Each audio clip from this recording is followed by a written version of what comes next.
always the only one who knows everything. Adam Carolla. Yeah, get it on. Got to get on. A choice to get a minute to get it on. Orny Adams back in studio. He's got dates coming up. Comedy and Magic Club, Hermosa Beach. That'll be August 15th. Never played that club. Never can't get into that club. Talked to Mike August about that club. Said I talked to the guy. Never calls me back. I said, it seems weird. But I always wanted to play the Comedy Magic Club at Hermosa Beach. Never have. I'm going to see if I can make that happen. Make that happen. I mean, you're welcome to come down on my show August 15th. Oh, really? Want you to a couple of minutes? Oh, I'm going to be at Laguna Seca racing a car. Oh. But and I would love to otherwise. But ask. CB Live, Copper Blues, I think that is. Have you been there in Phoenix? Yeah, it's beautiful. Beautiful club. I mean, a lot of your listeners ask me when I'll be in Phoenix. You have a large contingent. Listeners. Yeah. That'll be August 30th through September 1st. You want to see some world-class stand-up, you go watch Orny Adams. Now. Oh, and Brea. And Brea as well. Brea Improv. In September. These are the dates I think your fans would go to. Okay, so now it's the 20th anniversary. Of what? The 20th anniversary of an event that is carved into the psyche of all Americans except for Orny Adams. Let me guess. 20 years ago, which would be... Today. Mm-hmm. Is it September 11th? Mm-mm. No. Okay. Anniversary of the housing crises? No. Is it Cher's last performance? Oh, she's done that many times, so we don't celebrate that. She retires every 10 minutes. This is the Dave Matthews tour bus incident. Who could forget this? Yes. You don't know it, do you? No, I don't. You don't remember at the time hearing about this? It was a spectacular story. No. All right. Well, maybe once you refresh my memory, I think it may jar something loose. Dawson has it. On August 8th, 2004, a Dave Matthews Band tour bus passing over the Chicago River unleashed a torrent of foul-smelling waste onto a tour boat and passengers below. At the time, nobody knew who was responsible for the dumping, but the Chicago Tribune was first to report, based on interviews with passengers, including a Tribune reporter and the tour boat company, the incident would eventually be connected to the band, and criminal charges, apologies, and at least one lawsuit would follow. Now, when you have a tour bus or any sort of Winnebago or camper or something like that, it's something I've been thinking about around here because there's all these campers, these Winnebagos and homeless people living inside these campers all along PCH. I see them every day when I go in. It's unhoused people living in decaying campers along the ocean. Yeah. They use the facilities in the camper, but they don't pay the guy who drives the honey wagon to come clean it out. They just dump it into the ocean or down the drain. And by the way, the storm drain shit just goes right into the bay. So we live in a society, that is California, where we outlaw plastic straws because we don't want the sea turtles to get a straw in their nose. But the human waste of thousands of homeless people and these Winnebagos can just be dumped right into the storm drain and then go washed right into the sea without being passed through a facility. Can I ask you a question? Doesn't make sense. No, it doesn't. But have you confirmed this? Because here's where my mind goes. Mm-hmm. Adam Carolla is a man that makes great documentaries. Mm-hmm. And I think if you did a documentary following the waste, the human waste of the unhoused, if I may. Mm-hmm. By the way, I like homeless. I know, because you and I are both technically unhoused right now. No, I'm housed. No, you're not. Oh, I'm not? You're here. Oh, okay. But you know what I realized the other day? I'm not in my house either, so we're unhoused for now. What has... Homeless people are homeless. You're not homeless. You own a home. This to me is like, I watch soccer. We call it soccer. I knew it. I love soccer. I knew you were one of those I love it. Paul Feig. And some Americans betray our country by calling it football. Football, to kiss the ass of the other countries. I get it. Let's not veer too far off the Dave Matthews I'm coming back to it. Okay, circling back because there's a lot more here. I'm saying I call it soccer. They call it football. You want me to make a doc where I find unhoused people and I tell them, eat this miniature homing beacon. And they'll, oh, no, I don't say it. I say, you want a free taco? And I slip a little homing beacon into the taco, and then they eat the taco, and then I follow the defecation, whether it's the LA River, whether it's the Winnebago going down, being drained out into the sewer system, and I would just follow. I take all these homeless people, and I go, free tacos. Yeah. And I put just a miniature little home, and they're high as a kite. They're just pounding those tacos down. Yeah. And then I follow it all the way through their digestive tract, out the toilet, out into the street, and I follow it as it goes to the bay. And at some point, a sea turtle eats it. Oh. And then I go, aha! I'd like to see some pre-interview. What I'm more interested in is how are they disposing? I don't think they're using the toilets in the Winnebago. As a person that owns a Shasta that I do my podcast out of, I've seen there's a toilet. Yeah, you've done my podcast. There's a toilet there, but you don't use it when it's stationary. I believe they're going in bags. I know, but you have a home to walk back into. That was owned by 9 gay men, according to my calculations. 9? 9 gay guys owned that house before. Why? And what are you basing that on? Remember I walked in your house and I just sort of looked around and went, you bought this from a gay couple? Because everything's perfect. That's right. It's like a museum. Yeah. Every line, every wall's painted. I knew a gay couple owned that house. And by the way, your house, the one you just sold, was up to gay standard. Up to gay, but not as gay as yours. And you know what shocked me? I gave myself a self-tour because I came in, nobody said, hey, can I show you around? And I opened a few bedrooms, every TV on MSNBC. I couldn't believe it. On my home. Yeah, I go, this Carolla guy is a fraud. It's progressive. You're just trying. I love Rachel Maddow. I know you do. I know you do. And she's always right. That's why I watch her. Let me just finish my thought, and then we'll get back to your thought. And this is what your audience hates about me. And I get it. I'm cool with that. But what I'm saying is whether we call them homeless, which I prefer, okay, or unhoused, does it change what they are? Has it changed their... No. Right. So if you call it soccer or football, no difference. The game is the same.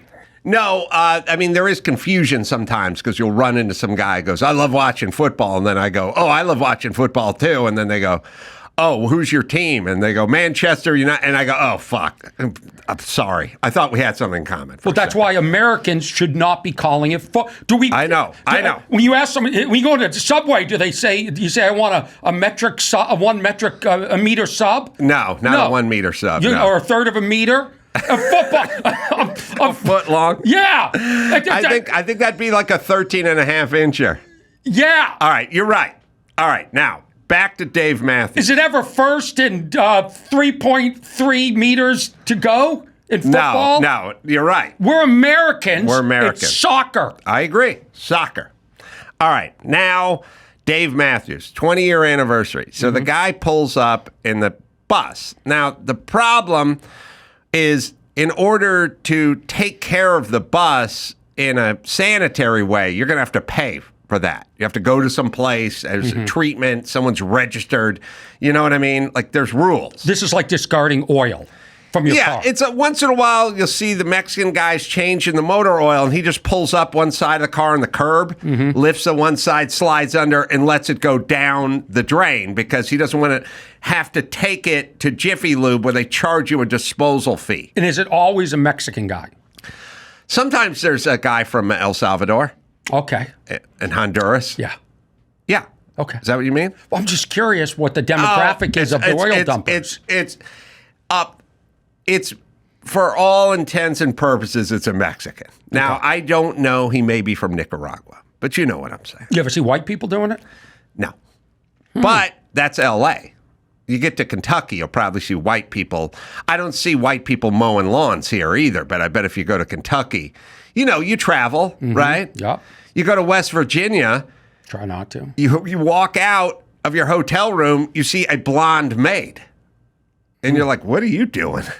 It's like, I'm a maid. You're like, oh. But you don't see that in L.A. Right. Everyone who does the So work. perhaps in West Virginia, white people are discarding illegally the oil from their oil changes. Everybody, I had a thought. You tell me what you think of this. I will.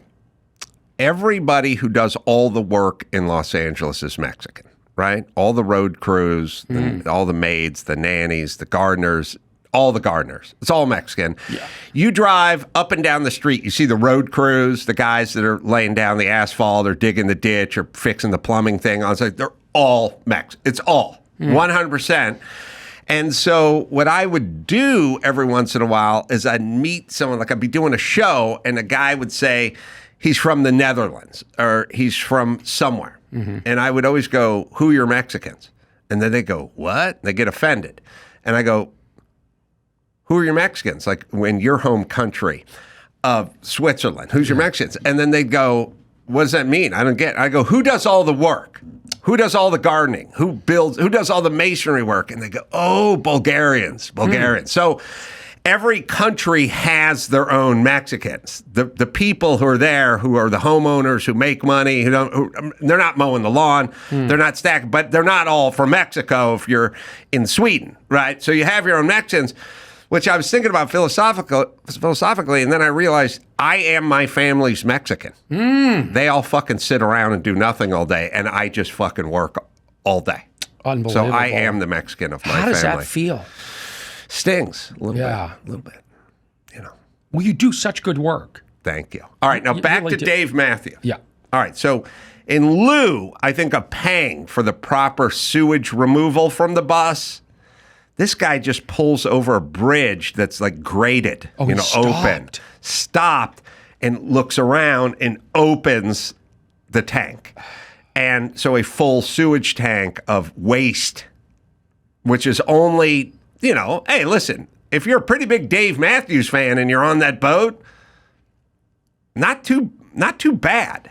I don't think you want to be shit on by your heroes. I know people who are big enough Bruce Springsteen fans that they would definitely let the boss shit on their chest. Who? Name these people. I think there's a lot. I think there's quite a few Dawson? of them. No, but maybe one of the members of UFO. I don't know.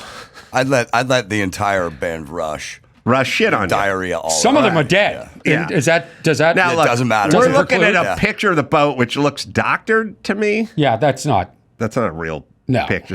There's not 4 feet of shit on the top. Somehow deck of missed the American flag The perfectly. Chicago Tribune had a very good story on this. They said, at the outset of a Chicago river boat tour on Sunday, Captain Sanja Lund deadpanned that passengers should not look up with their mouths open when passing under the city's graded bridges, lest they get a true, quote, taste of Chicago. About 15 minutes later. Precursor to the shit dump. Yep. Wow. About Kind of 15 makes me minutes think he was later, in on it. Well, let's hear it. Conspiracy. Passengers got more than that. They got a deluge. I hate that word. You got it. When the boat was doused with a foul liquid substance that appeared to drop from 1 or 2 charter buses as the boat passed under the Kinsey Street Bridge. Witnesses said they had just begun the Chicago Architecture Foundation's 1 p.m. tour when they passed under the bridge and a cascade of brownish yellow substance rained on them. About 2/3 of the passengers seated on the upper deck of Chicago's Little Lady open deck. were soaked.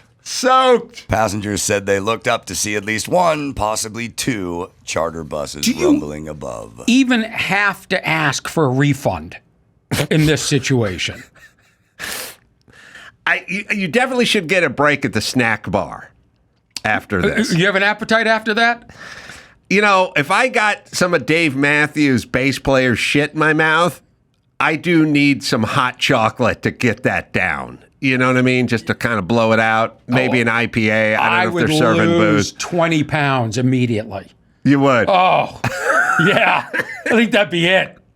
Have you ever It was 800 pounds of shit. But have you ever used like a public urinal and then you look and there's some splashback on you? Yeah. I throw those pants out. Really? No, I can't ever feel at home in those pants. I'll take those pants. Will you? Yeah. You're not. I'm a 32. You're not. You're like a 34. How dare you? Yeah, you know. I'll squeeze into those Orny pants. 10, 15 years ago, you could.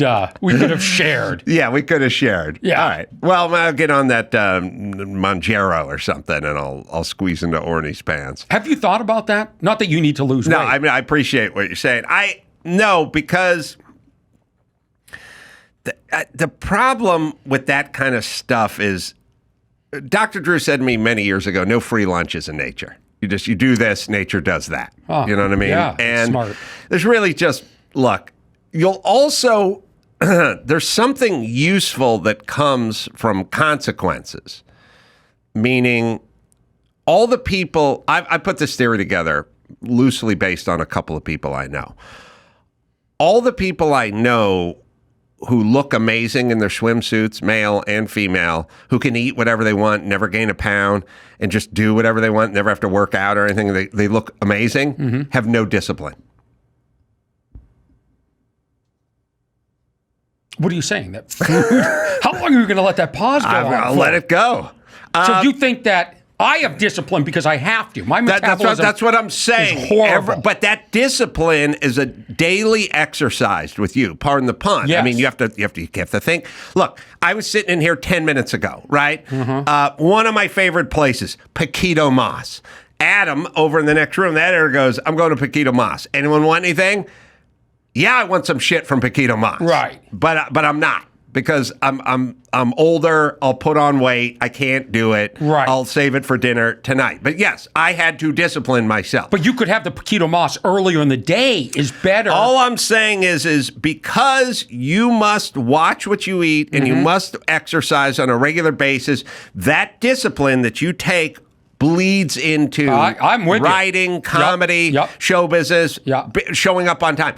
When you lose that daily workout of your discipline and your body and doing things you don't want to do or sacrificing, like I'd love to have a piece of cheesecake, but I'm not going to do it. That builds character. And the people who indulge themselves because they never gain an ounce suffer in other departments of life. But that ends. At some point, they get to a point where they can't eat 3 pieces of pizza at 2 a.m. and they get fat.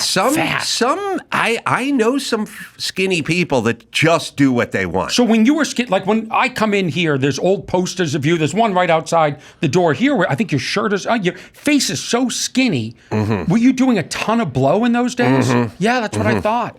I was doing booger sugar. You were so coked up. I was beaked out of my mind. And that was your diet. And then you just had Bolivian shale. Yeah. All day. And now you have to be sober and not eating Paquito I was like Mas. Tony Montana. Yeah. Just huge pile on my desk. Yeah. Well, here's my thing. If you're doing drugs like Ozempic or whatever it's called, I'd like to know. Yeah. I'd like to know that you're losing weight with that assistance, because when I lose weight, you know what I mean? I'm doing it the old-fashioned way. Starvation. Yeah. Discipline. Yeah. I want when you look at me and you go, oh, you look good. I'm doing it the old-fashioned way. Good. But I'm telling you, the joke's on everyone else because you're reinforcing your discipline. All right, back to Dave Matthews. Yeah, speaking of discipline, if any of you have been on a tour bus for a week at a time, the first thing the driver tells you is you don't shit on the bus. Yeah, but you're not Dave Matthews. But when you're Dave Matthews, you're undisciplined because you don't have to work as hard. And you just go ahead and do it. Well, 120 passengers disembarked. Oh, I disembarked right over the, You go right over there, right? Yeah, I jumped. They were given refunds for their $25 tickets.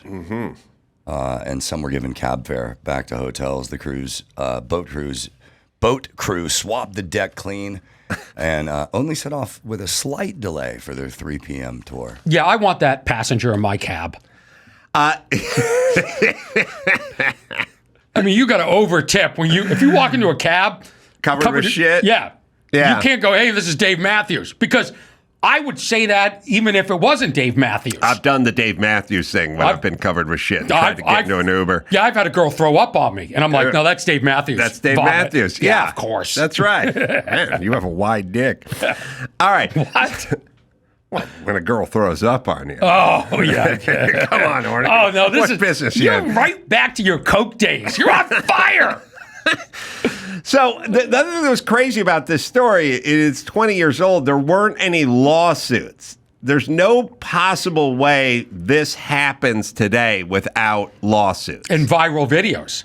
Everyone's got a viral video, and there's tons of lawsuits. I think there was at least one lawsuit. It said here the incident would eventually be connected to the band and criminal charges, apologies, and at least one lawsuit would follow. I'll see if I can find if they won that lawsuit. I don't know if that was from a passenger, though. I'm just saying you dump waste on 150 people in 2024's America. That's 150 lawsuits. I suspect Dave was not in the bus at the time. And this guy's not going to pull over and go, hey, Dave, hang on a second. I'm going to. No, the guy who drove the bus or somebody involved with the bus didn't want to pay to have it disposed of. But is there more to that story, Dawson, in that there was it really gets bad. It's got in the mouth of some people. There's infants. There was an infant on the boat. That infant, by the way, that infant is, anybody 21 years old now. Anybody get listeria? Oh, possibly. A volunteer tour guide at the boat's helm reassured passengers that they had been splashed with water, but the foul smell prompted suspicion. There was stunned silence initially, then sort of this horrible realization as they began to smell themselves as to what happened, said Steedman Bass. Great name, Steedman Bass, 35 of Boston, who was a passenger on the boat but was not sprayed. It was horrific. Passengers shouted that police should be called and demanded the boat be turned around. Within minutes, the tour headed back to the dock in Michigan Avenue. Speeding as fast as the boat would go, some passengers became sick from the smell and made use of the boat's lower deck bathrooms. Mutiny on the booty. Wow. That's good. All right. So, and there's more about, anyway, there's an infant on there. It's really grotesque. What is our schedule for discussing this in the future? Did we discuss this on the 10th anniversary? No, I waited till the 20th. So the next one would be the 50th. No, I think we'll do 25th, and then we'll have you back for the 50th. Okay. Yeah, I'd love to, because I'll be prepared. There's a plaque on that bridge that honors this debacle. It's they busted the guy. Dave Matthews had to pay a fine. Blah blah blah. They sort of pinned it down to one of the drivers or somebody. It was on the afternoon of August 8th, 2004, at this very location, the Dave Matthews Band tour bus emptied its septic tank over the Chicago River, drenching passengers on a boat tour with 800 pounds of human poop. No one died that day, but many wish they had. Paid for by, and dedicated. This was dedicated August 22. This is 18th anniversary, but now's the 20th. I find 800 pounds hard to believe. Well, little. No, that wasn't my better than you sniff. That was an actual sniff. No, I thought maybe you were. Oh, booger sugar callback. I thought maybe the camera's on me, and we'll do a bump after the show. I've never done it. You never done cocaine? Never done it. Never. No. Not even a freeze. I don't even know what that is. Oh, you're so square. No, I mean, I go to parties and we'll leave and they'll say, "Oh, did you see all the coke?" I'm like, no, nobody asked me. So, this is Orny's 20th appearance on ACS. Wow, and it's the 20th anniversary. Do you believe in numbers? I do now. Yeah. All right. That's a big deal. Now, 800 pounds, which is to say that water weighs a lot. Like if you ever take a 5-gallon bucket and just fill it with a hose and try to lift it, yeah, but it's heavy. You think what tank could hold 800 pounds of? A tank that could hold 200 gallons could hold 800 pounds. Seems like a lot for a septic tank on a bus. 200 gallons. Yeah, it does. I mean, first of all, for gas reasons, you wouldn't want 800 pounds. For mileage. Mileage, reasons. yeah. Right. Well, that's a good question. What is the septic on a major full-size tour bus? I would say minimally 100 gallons. I would say 100. But then 100 gallons would weigh 800 pounds because it's 8 pounds a gallon. How do you know the shit to pound conversion? I'm doing the liquid to pound conversion, not the shit to pound. There's too many variables involved. I don't think so, because I think people are mostly taking a leak in there. Maybe, but like even the term deuce. Hold on. Did that bean burrito I got from Paquito Mas show up yet? Sorry, keep going. What are you, vegan now? I'm just making a joke. Okay.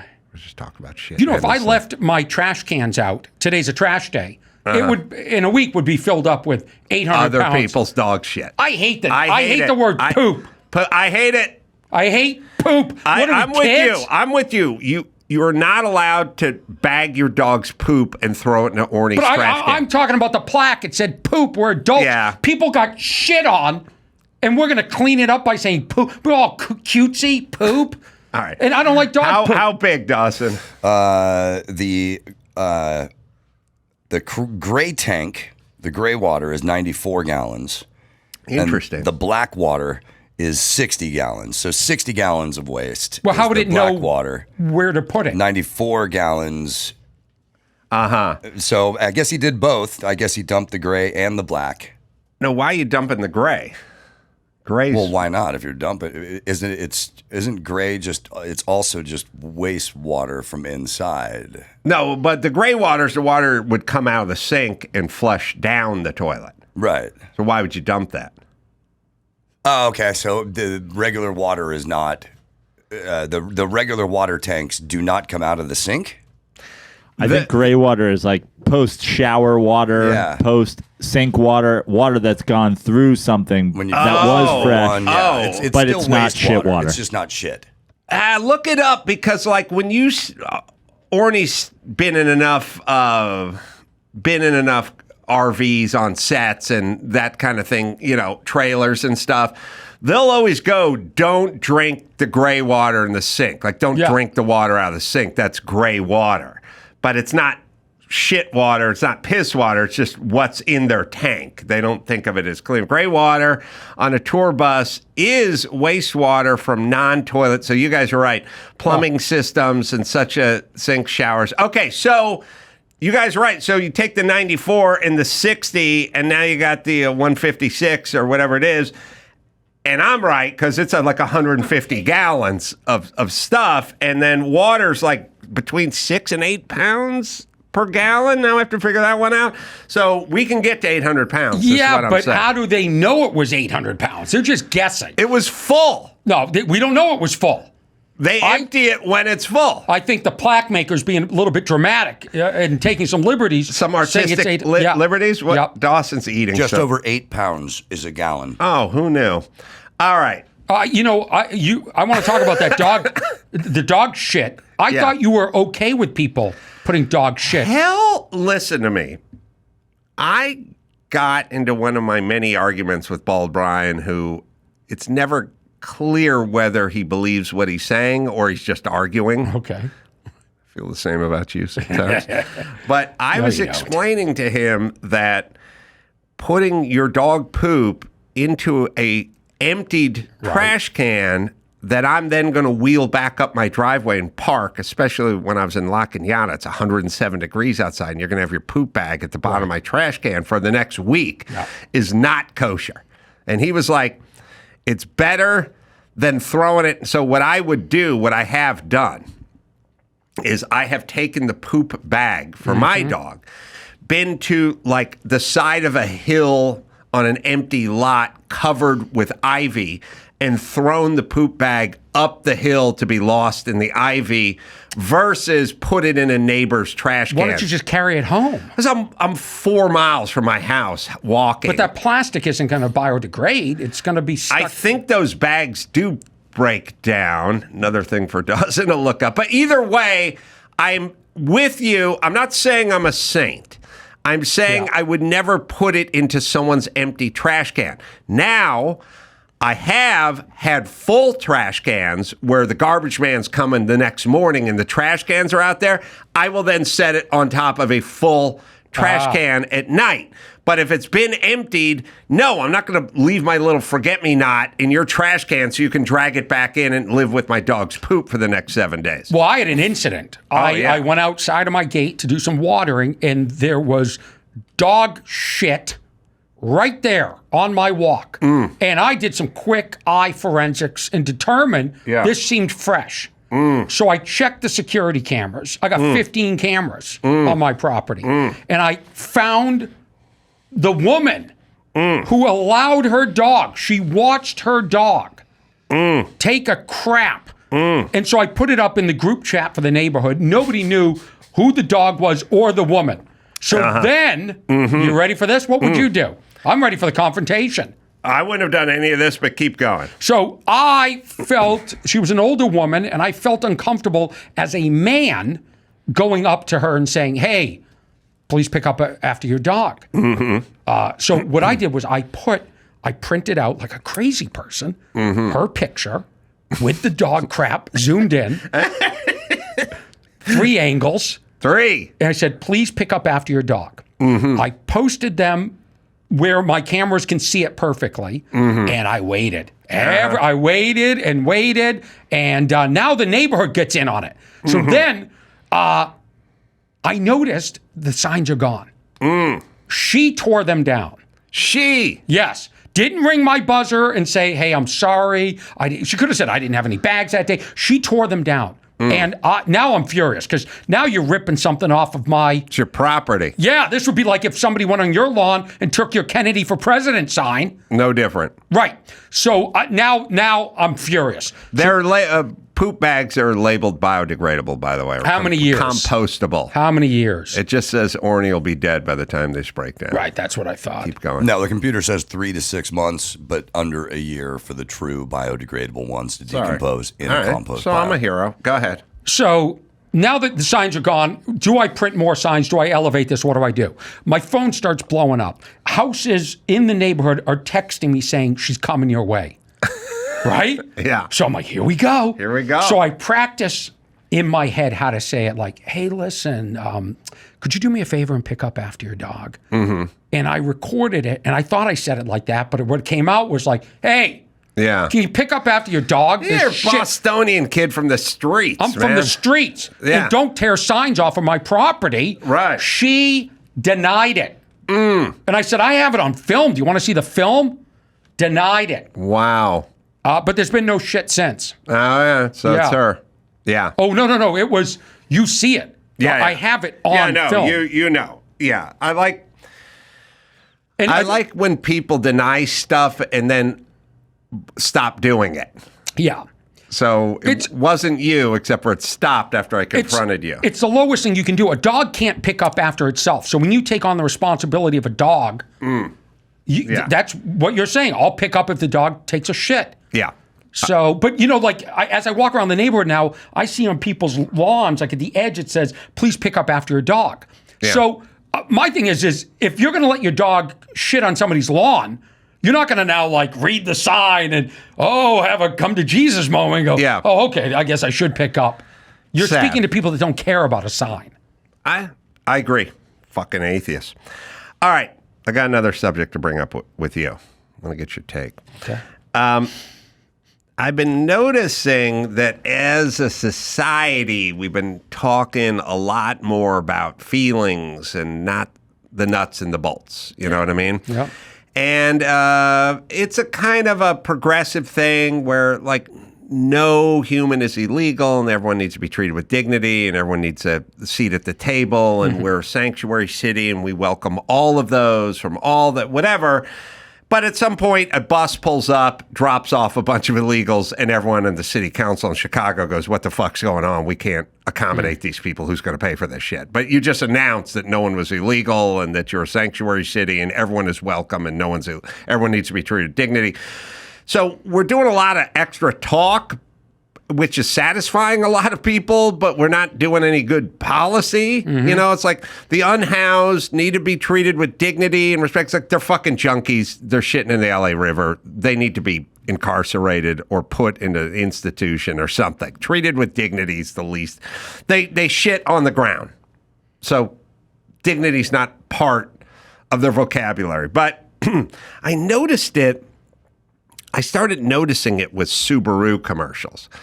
Because when I grew up, car commercials were always talking about powertrain warranties and rust proofing, and they'd go, "We have the best warranties in the business. 10,000 miles on the powertrain, rust proofing, 5-year or 100,000 miles." And they just keep going over, like, they start talking about bonderized steel, and it was a lot of discussion about how tough and durable and everything is. And then Subaru came around and started talking about making Subarus with love. And every commercial was just a lesbian couple adopting a dog. Well, why is the Subaru's reputation is that it's a lesbian car? Yeah, and they're made with love. And they never talk about mileage or warranties or even sticker price. It was just... commercials used to be, here's the sticker price, and you get 10% off participating Ford dealerships through 4th of July. It's all vibes. Now, and I'll play you the Subaru commercial. They got a whole thing about adopting dogs. Now, you should know that Subaru also makes military equipment for the Japanese This army. is a great transition from the dog shit story into the Subaru into the dog. Thank you. Yeah, I mean, we're on a roll. I'm a pro. Yeah, you're unbelievable. Imagine a lifetime. It's a blind dog. Yeah, it is. Oh. Waiting for a family. A dog. This Waiting to be loved. fucked up dogs. Whoa. Older and special needs shelter dogs wait the longest to find loving people.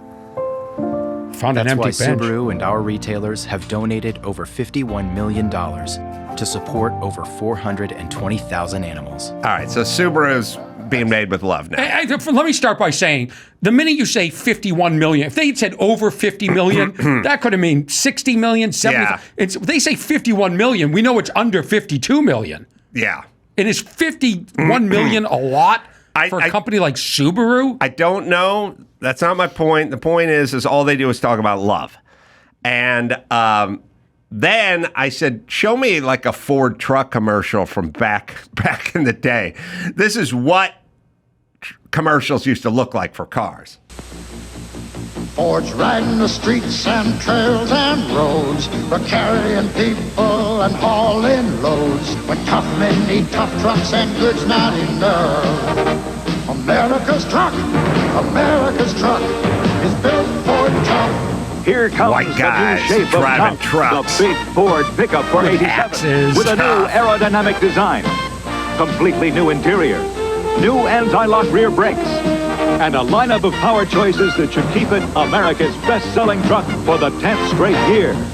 You can go to the good times or work in the road. Load logs. You're talking Ford truck, then you're Dirt talking kicking up. Ford's number Tough. now, and we mean to stay. Route 1. Building them better in every way. But tough men White guys working hard. America's truck is built for tough. Ford tough versus Subaru pussy. Did you notice 4 gears? Yeah, 4-speed. When did we go to 5-speed and why? We were at 5-speed by the time this commercial was made, but not for a truck. Trucks would have 4-speed, and oftentimes the first gear was called the granny gear. Yeah. Super low for pulling a trailer, getting started. Oh, I know. You don't have to tell me. I Tell knew the about the listeners. granny. No, for the listeners. You know what we call the second gear? First gear. Oh, the second gear. Yeah. Yeah. Well, you know. I don't want to Yeah. say. But you know. Second gear? Yeah, second gear. I think we just called that one second gear. You know what I would say?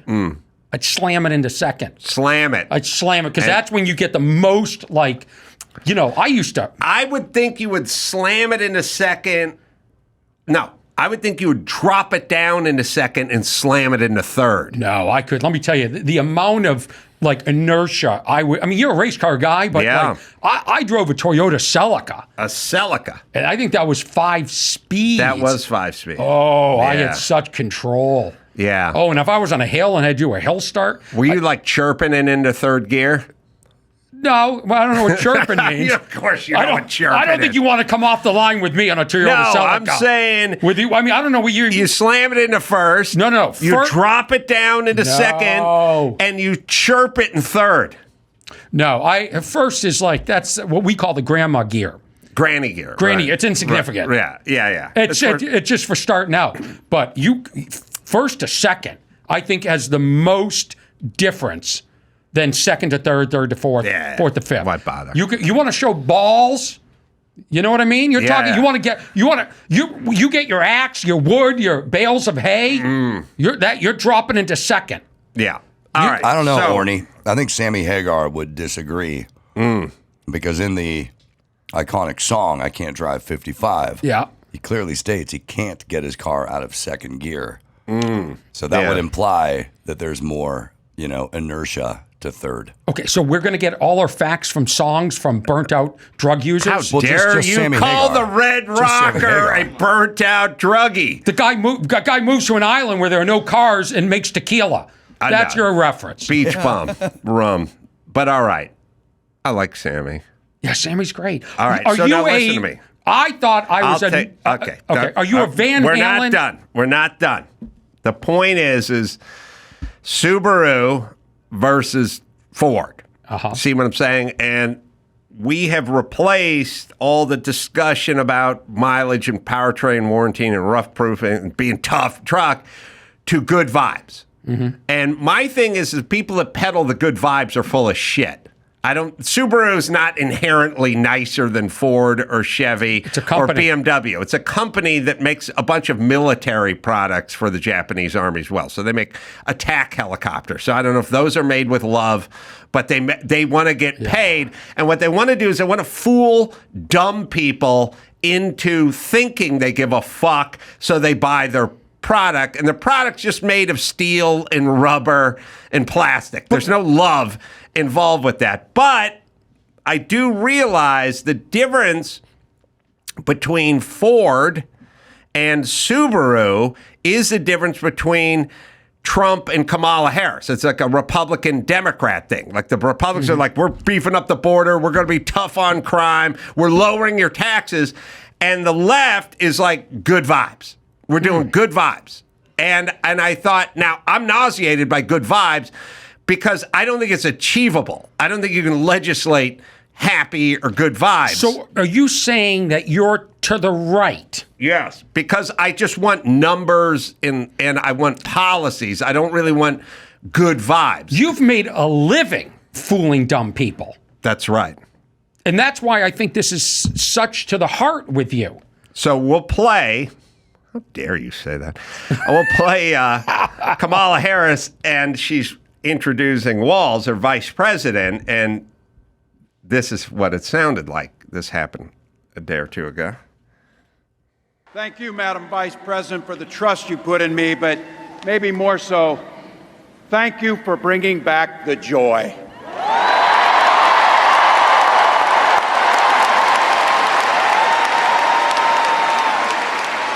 I'm thrilled to be on this journey with you. What joy? First off, how do you legislate joy? Secondly, I don't know, high gas prices and an open border and lots of wars in the Middle East. Is that cause for joy?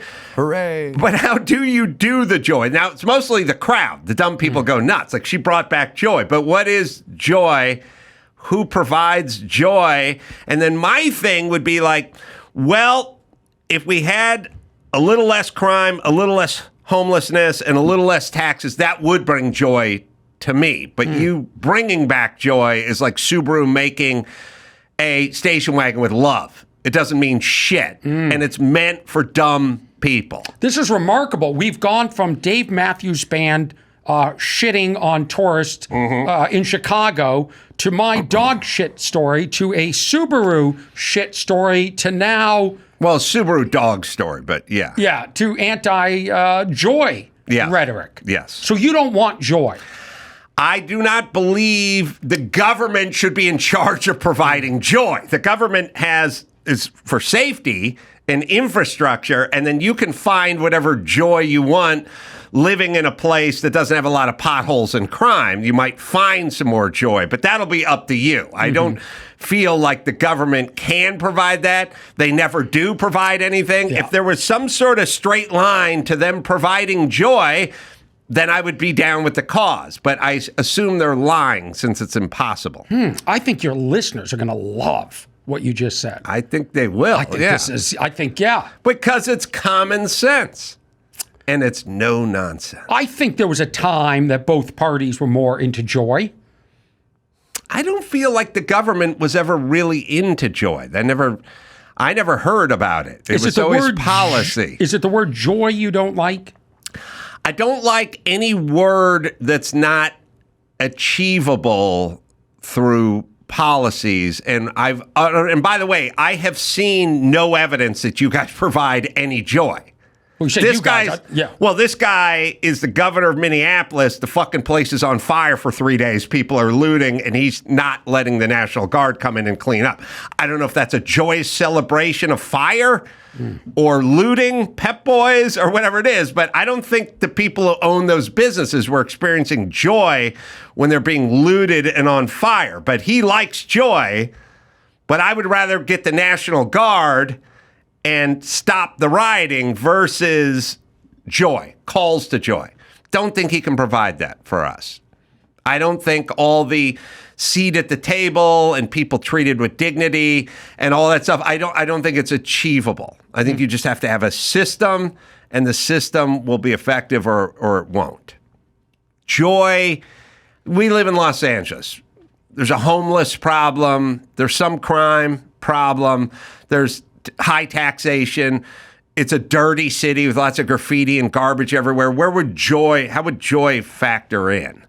I would say if you had good policies for those subjects and clean them up, I'd have the greatest chance at joy. And would you announce it? Would you say, I have found joy? No. I would never say that.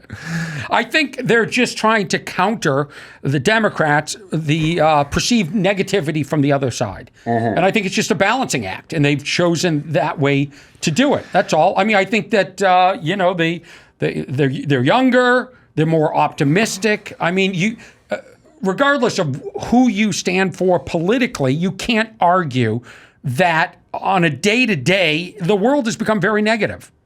Yeah, it's negative because they're fucking hunting Jews down in Israel, and people are fucking firing rockets everywhere and blowing everything up. There's a negative connotation. It's been negative since 2020, COVID. It's weird times, and nobody wants to work. I agree. Not even the Secret Service. I don't know if you saw that assassination attempt, but the joy is neither here nor there.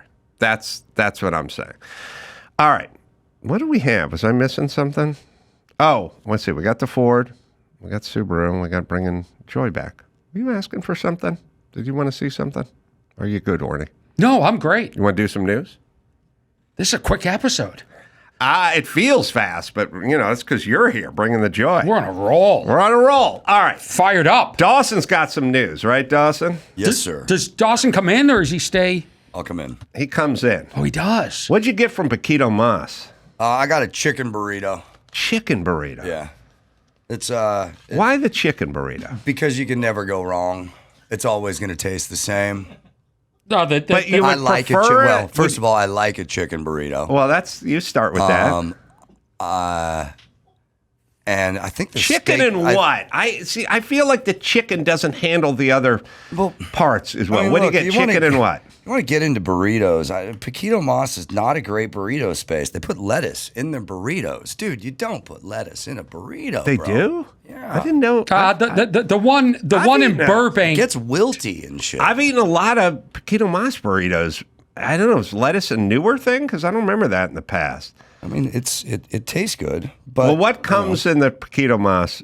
Someone's going to have to look it up online. Not you, Dawson. But you got chicken and what? Just a chicken burrito. So there's chicken, cheese, lettuce, tomatoes, and some avocado. And is that bringing you joy? That brings me joy. You can't legislate joy, but you can get it out of a burrito. Huh. But you like the lettuce, right? Overall, the burritos, it's passable. It's an okay burrito. So you get the chicken, but you might like the steak better if you're at a different place. If I was at a different place, yeah. Like, Paquito Mas is not my number one choice. I know the chicken burrito. It's good. Mm-hmm. I'll eat it. All right. Authentic chicken burrito. Freshly made. Flour tortilla. Is that part of grilled, the news crispy. segment? Fresh pico de gallo, melted jack cheese, and fresh guacamole. It doesn't say lettuce in there. It's in there. All right. Does the steak one have lettuce in it? I got carnitas, and it has lettuce as well. It comes with lettuce. I think that's a Paquito Mas Burbank move. If you go to the one on Cahuenga, they got the best steak over there on that grill, that Paquito Mas. I guess they may mix lettuce into their pico de gallo, but it's still into their sauce. That seems weird. That's it does, parsley. there Or is that's cilantro. Cilantro. That's cilantro. I went to the one. That's cilantro, you rube. I'm high, not retarded. All right. So there was lettuce in the steak one. I've just noticed I've gotten a lot of discussions about chicken tacos, chicken burritos. And the answer that I always get is I order the chicken tacos and then I go, you like a chicken taco over a steak taco? And they go, no, I probably like the steak better, but I just don't trust it. Or something like that, which is kind of what you're saying with the burrito, which I don't really understand. I feel like if you like the steak, you should get the steak if you like it better. But you like the steak a little better than chicken, but chicken more consistent. No, chicken's more consistent, and I like chicken. Okay. All right. We're going to edit out that entire conversation. Yeah, that's not going to make the cut. Well, that's the first news story, so I just drifted. There's been a lot of changes since I was here last. There's we're going to do some news. And then this guy, who's this guy? Joe, there used to be the kid. All right, here we go. No, he used to. We're going to take a break. We're going to do some news. Okay, we'll do that right after this. Jeez. BetterHelp. This show is sponsored by BetterHelp. Well, self-care, not negotiable. That's right. You take care of everyone else, and then take care of yourself. And by the way, if you like taking care of other people, well, you do a better job of that when you take care of yourself. So life is packed with kids and work. It's easy to let your priorities slip. Make therapy non-negotiable. Therapy's been a big part of my life, my whole life. Always thought it's important. Dr. Drew thinks it's important. So if you're thinking about starting therapy, give BetterHelp a try. It's entirely online, convenient. It's flexible as well. Just fill out a brief questionnaire, get matched with a licensed therapist, and switch therapists anytime for no additional charge. It is BetterHelp, right, Dawson? Never skip a therapy day with BetterHelp. Visit BetterHelp.com/Carolla today to get 10% off your first month. That's BetterHelp, HELP.com/Carolla. SimpliSafe. If you're like me, you think about safety and you think about people. And that's who you value the most, because you can replace the watch or the necklace, but the people. And there's a lot of crime, especially going on here in L.A. I mean, every time you turn on the radio, some other celebrity got their home busted into, and those are just the ones they're reporting on. I've trusted SimpliSafe to protect my home for over a decade now, and I've partnered with SimpliSafe to offer my listeners 20% off a system. Just visit SimpliSafe.com/Adam. We all use it here. And when you pick up and move, you pick up your SimpliSafe system and you move with it. It's not hardwired. They also have exclusive live guard protection. SimpliSafe agents can act within 5 seconds of receiving your alarm and can even see and speak to the intruders inside of your home. Named Best Home Security System by U.S. News & World Report 5 years running.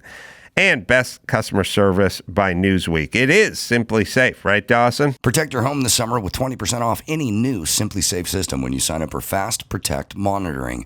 Just visit SimpliSafe.com/Adam. That's SimpliSafe.com/Adam. There's no safe like SimpliSafe. I love pet names. My favorite pet name is Pumpkin. I want to meet the first guy who had the guts to call a girl a pumpkin.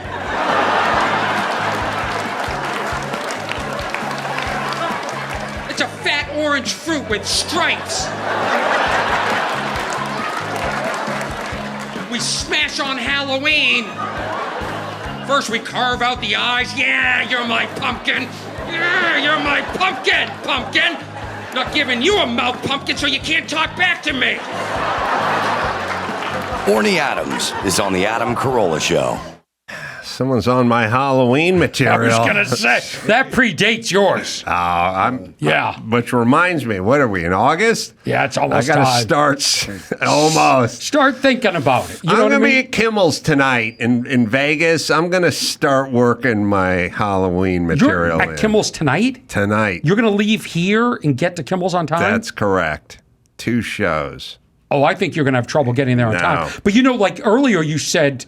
about the busing of the immigrants to other cities and stuff like that. I think you can sanctuary cities. Yeah, you could be a sanctuary city for trick or treating. I think you can tag your bit. Yeah, which you already do. You already say there's boatloads or carloads of people coming in. Mm-hmm. I don't think you remember your Halloween bit. Because I put it on a shelf.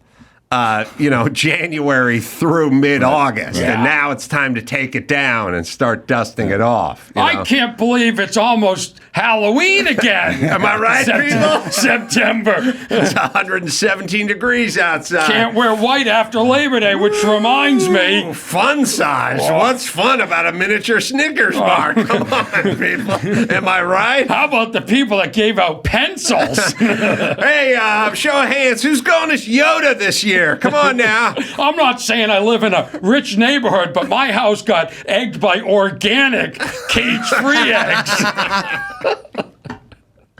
Yeah, it's time to start sliding into my Halloween stuff. I think you can do It's probably, it's mid-August, 121 degrees on the Strip, and I'm just going to start in on that. Yeah, just do the first 20 minutes. I'll just Halloween. do the first 20, yeah. People love it. It's a highlight. Yeah. In fact, some people say, have you seen Adam live? He's going to be in Vegas next week. And they go, no, I'm waiting until it's closer to Halloween. Yeah.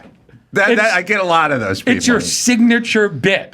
Now, I know sometimes when I see a couple of open chairs in the audience, I realize those are trick-or-treaters. Yeah. That's what I call them. In fact, I've heard, like in green rooms, like somebody doing a Halloween bit, and then another comic will go over and say, hey, Adam Carolla does a Halloween bit. Yeah. It sort of says it like, back up. Back off. He's got that territory. Yeah.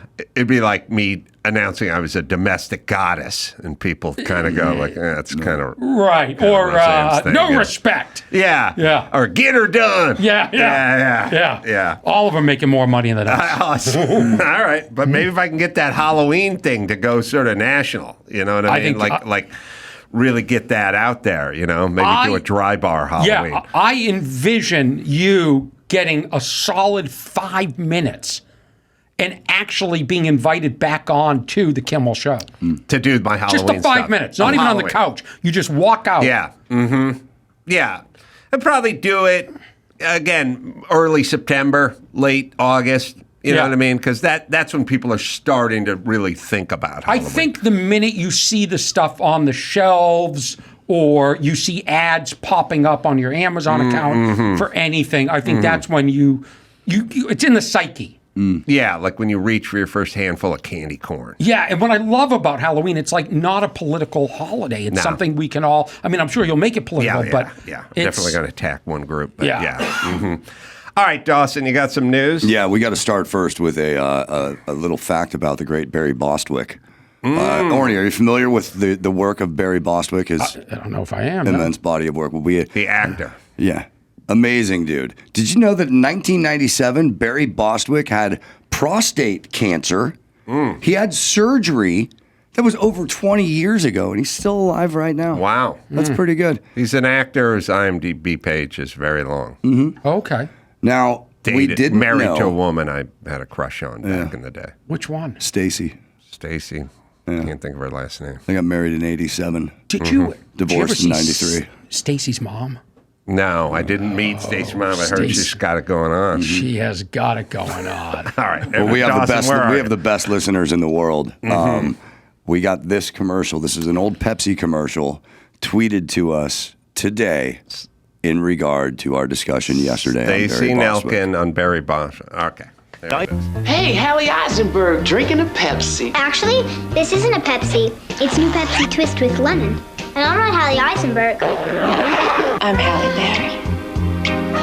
Drinking Pepsi Twist. Well, it's not exactly Pepsi Twist. It's Diet Pepsi Twist. And I'm not exactly Halle Berry. You know. I'm Barry Bostwick. Who's Barry Bostwick? Like twists? Try new Pepsi Twist in regular and diet. A lemon twist on that great Pepsi taste. That's random. It's also weird that I would go, oh, Barry Bostwick's kind of a name, like people know who that is, and nobody knew who Barry Bostwick is except for Kyle, who's a film and TV nerd, but knows nothing about automobiles, and I mean nothing. But I knew who he was, but then I realized I'm in some weird group that happens to know everything and then gets tortured by it because no one else has ever heard of anything that I ever speak about. Oh, it must be so hard. It's torturous. It's torturous. Yeah, references, granny gears, things of that nature. Okay. All right. But point is he is a guy who's done 200 films and a TV project and stuff. And he's actually very recognizable in that commercial, Pepsi not Cola so much from that picture. Thought enough of him to have him say, I'm Barry Bostwick, which is a weird pitch when you're going, we're going to have this guy, and then we're going to have Halle Berry, and then we'll have Barry Bostwick. What they did. But then he said, nobody knows who I am. You see what they did in the commercial? They started with somebody whose name was something Halle.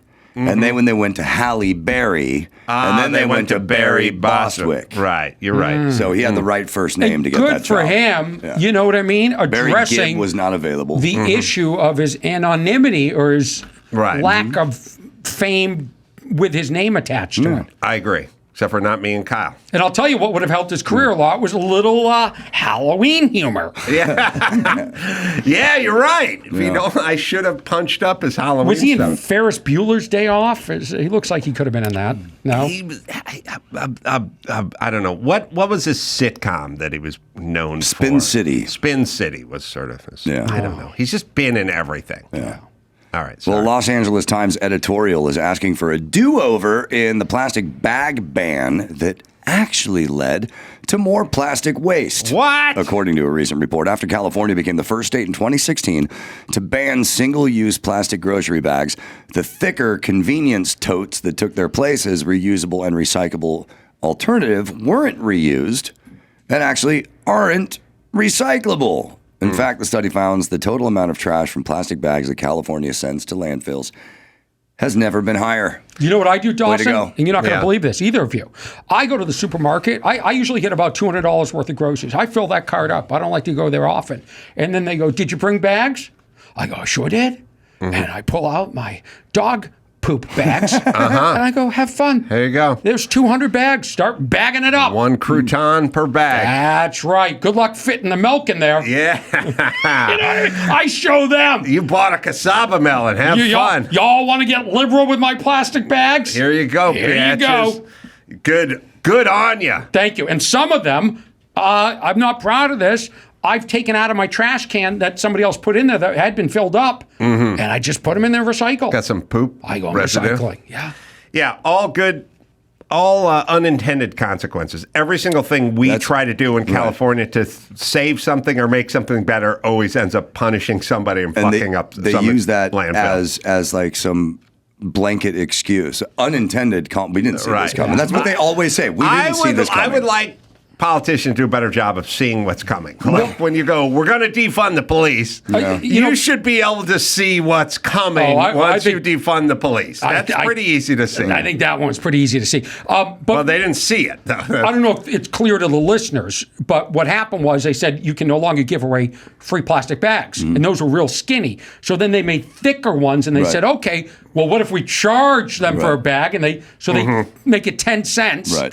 And now we... Well, it turns out those bags are not recyclable at all. But you would think that this editorial is going to make sense, but no, they're doubling back and saying that the solution is more laws. Yes. The problem can be fixed by two bills currently moving through the legislature.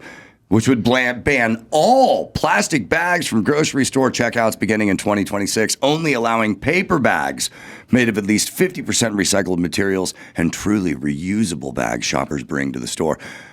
California already has taken a step in that direction by passing Senate Bill 54 2 years ago, which by 2032 is going to phase out most plastic found on grocery store shelves. I find the paper bag. How is that? That's going to be a great grocery We need a trip. sanctioning body for the paper bag handle, because I find one side or the other is a little weak. Yeah, and if I'm paying 10 cents. And the one pops off, and then when the one pops off, the other just tears away immediately because it's getting pulled the wrong direction now. Here's the thing. You're shopping at like Pavilions or a really nicer grocery store. When you go to the regular grocery store, those paper bags, they're just paper bags.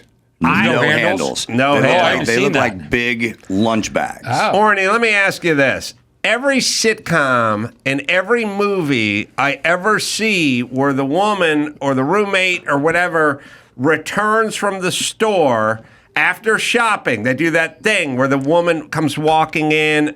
I know what you're going to say. Do you? I do. Okay. I'll bet you. Okay. Or you want to write down what I'm going to say? Yeah. Okay. Okay. All right. But wait a minute. Oh, okay. Yeah. Okay.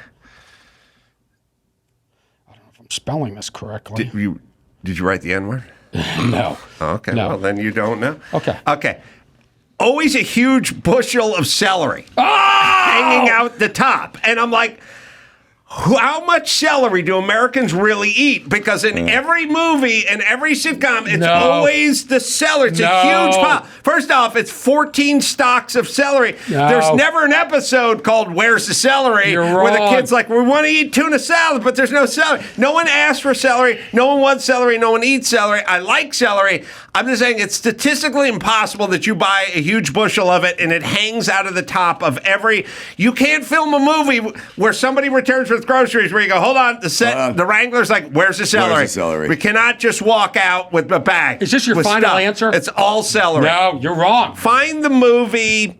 All right. No. Joe, hold on. St. Elmo's Fire. I think it's St. Elmo's Fire when the roommate comes back home and what's his name? Emilio Estevez is in love with McDonald or whatever his fucking name is. Sorry, go ahead. Okay. You want to know what it is? Because you're wrong. And I bet one of your listeners... And also the bag's too light.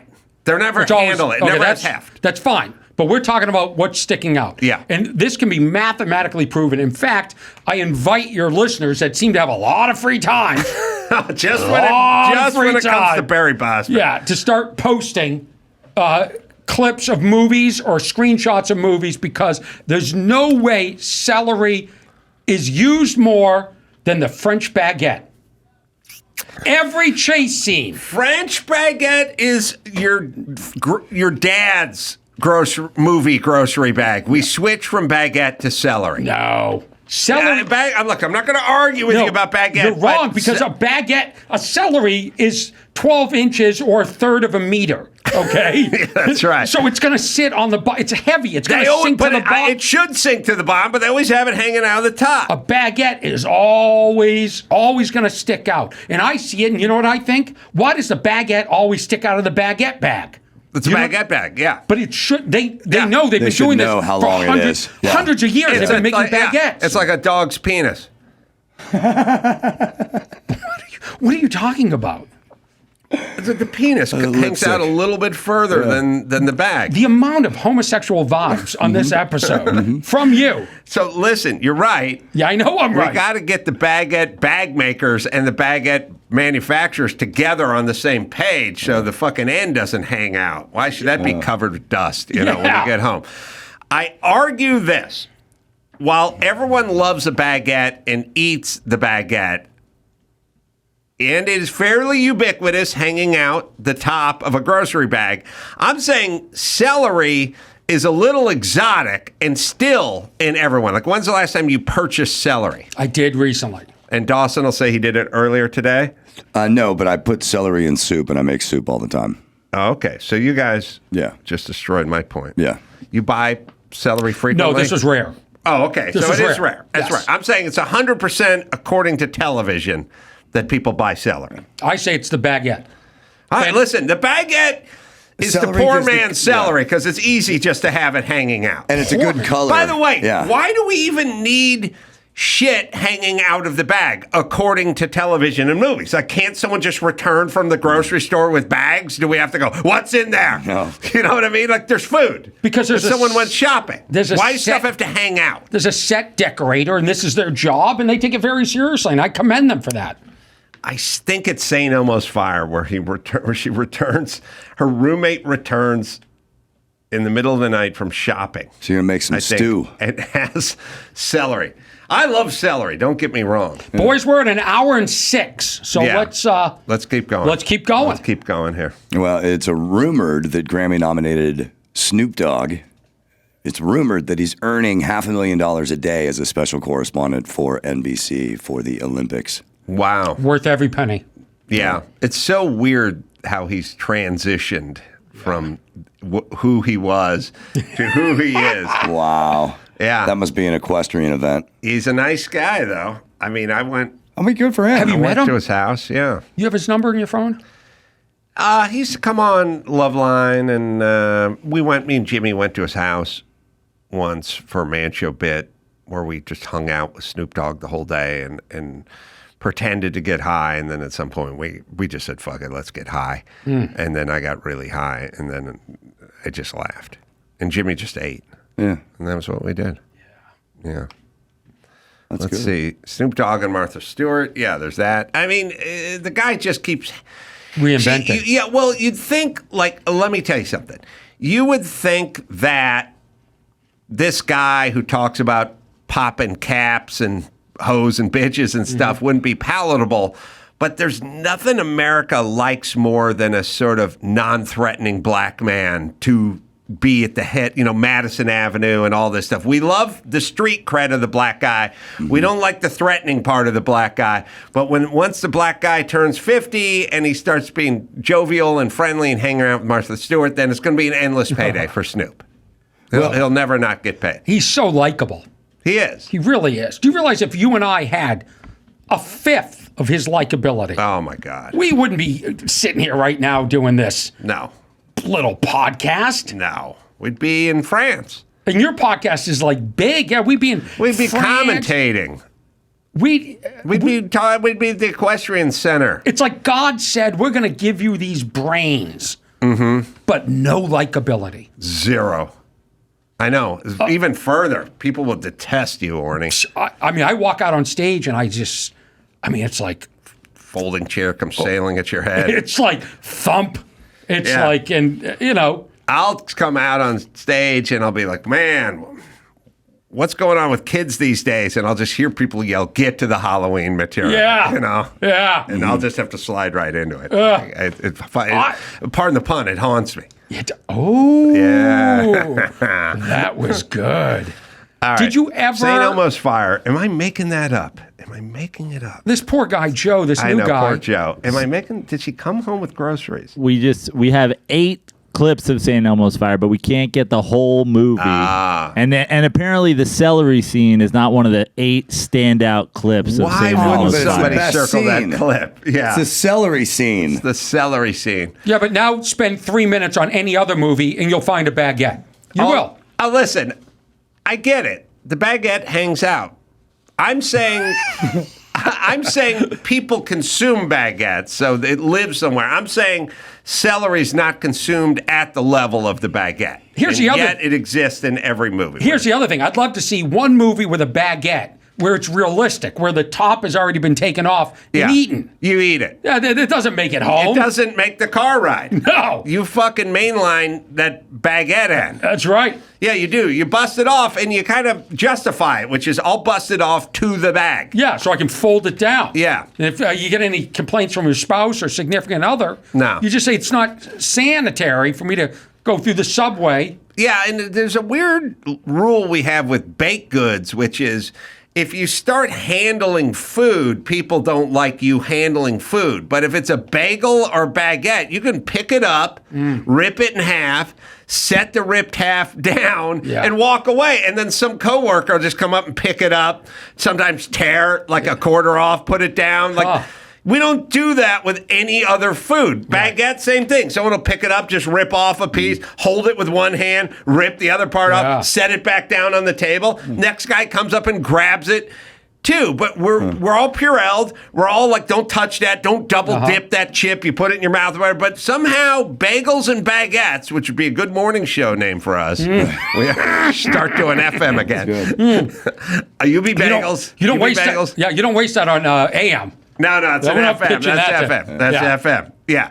Your bagels and baguettes. Because I know people at KFI, but we're not bringing No. We're going to FM. K-Rock again. That's right. Oh, my God. You going back to K-Rock? That would...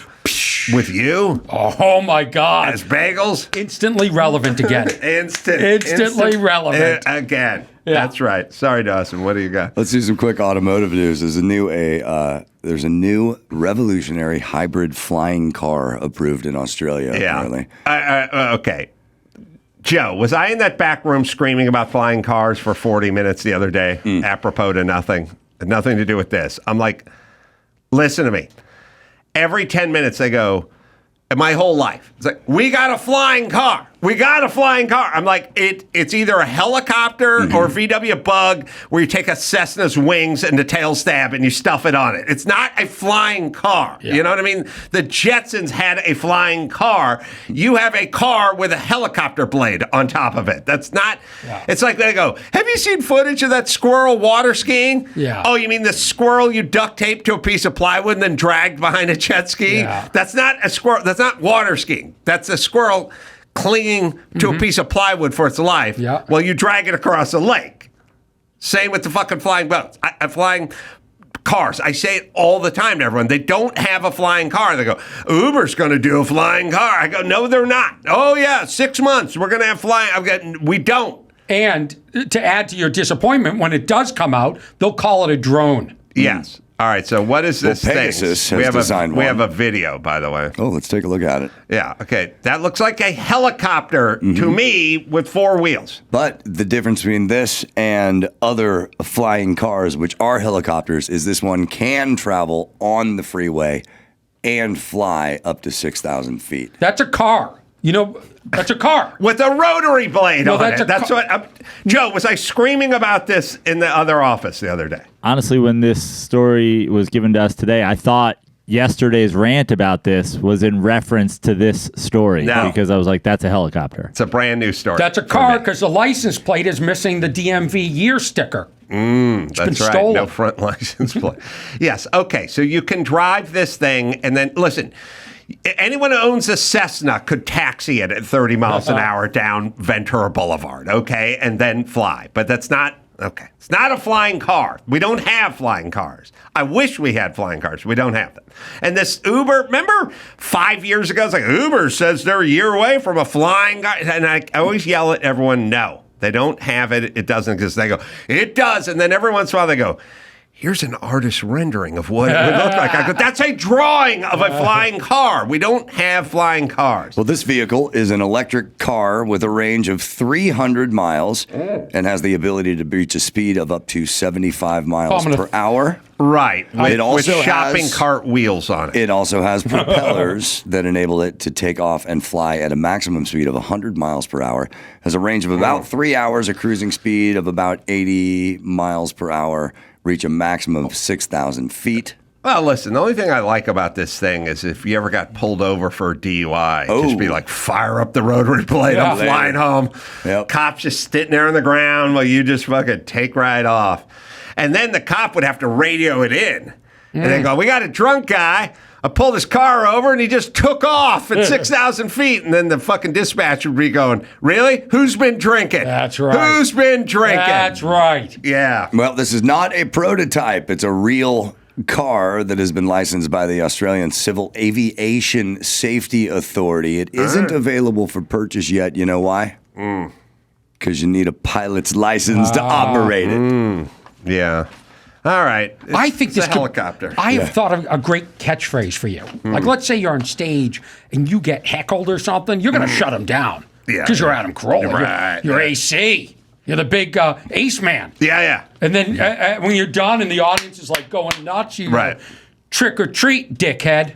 Yeah, like that. Yeah, like and your that. special's called Trick or Treat. Yeah. I got to produce this. Can I direct it? Oh, yeah. I have a verbal commitment from you right now. Yeah. I'm saying into a microphone. We start off with the sort of history of Halloween, and then we move into some of the fun size candy bar stuff. Yeah. And then we get into the social commentary about the gerrymandering and the poor kids being dropped off. I mean, I see the whole thing. I see you arriving at the theater in a flying car, but it doesn't fly. Yeah. It's just your car with helicopter things on it, and the joke's on you. Yeah. You know what I mean? Because then the audience will pity you. Yeah. That's what I kind of rely on that. No, I mean, I think that you're such a strong, formidable person that you actually don't get the empathy. You're right. You're right. I don't get the empathy I should. All right. Go ahead, Dawson. Sorry. Well, teachers are sparking a debate for an alphabet song tune changes.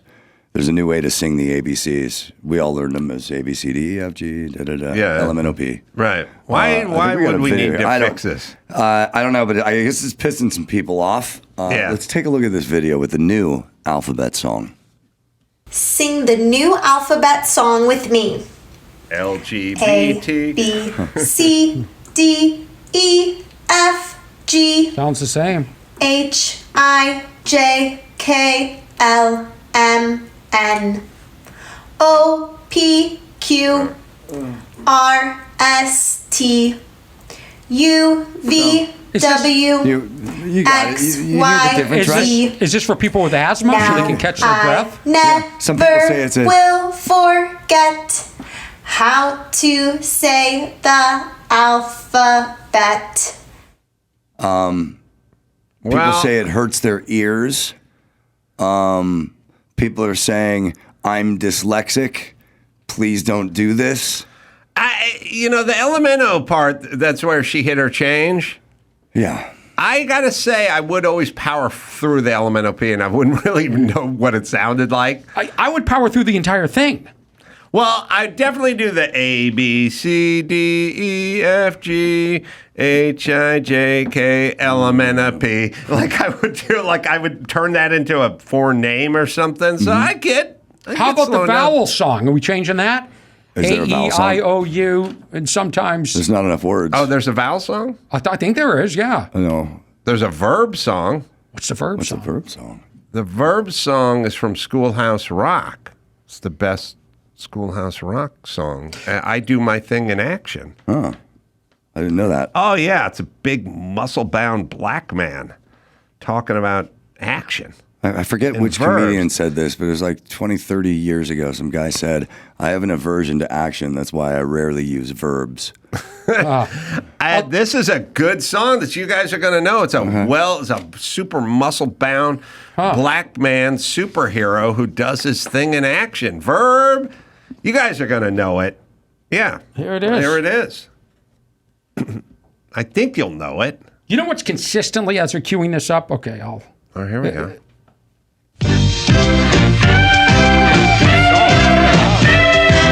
I get my thing in action. To be, to see, to feel, to live.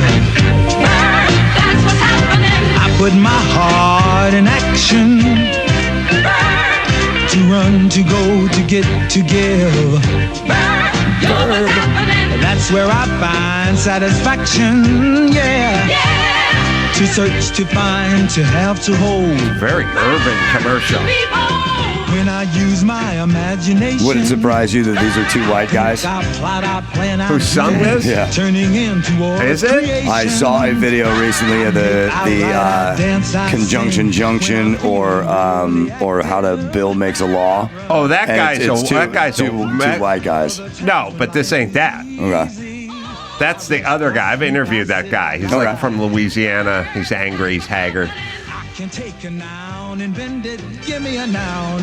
That's both break and clown. I'd say these are black singers. Anyway, all right, there you go. You guys know this one? I did not know that. A little before my time. Oh, gonna play the old guy card. No, All no, right. no. I'm just saying that. Yeah. Just you know. Ever heard of the Civil War?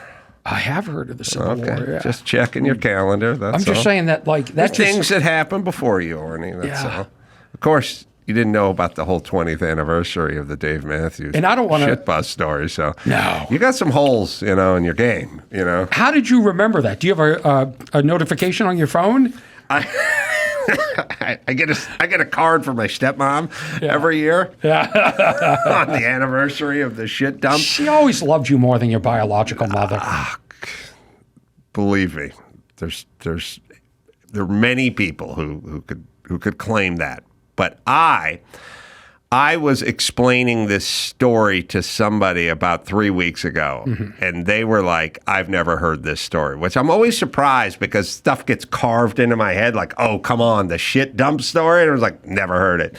And they were dubious. They were like, you're making this up. And I'm like, no, man, dump shit on a whole tour bus. And we looked it up, and then I looked at the date, and I said, oh, it's nigh. It's upon us. Yeah. So then I hit up Joe, and I said, Joe, this story we're coming up on the 20th.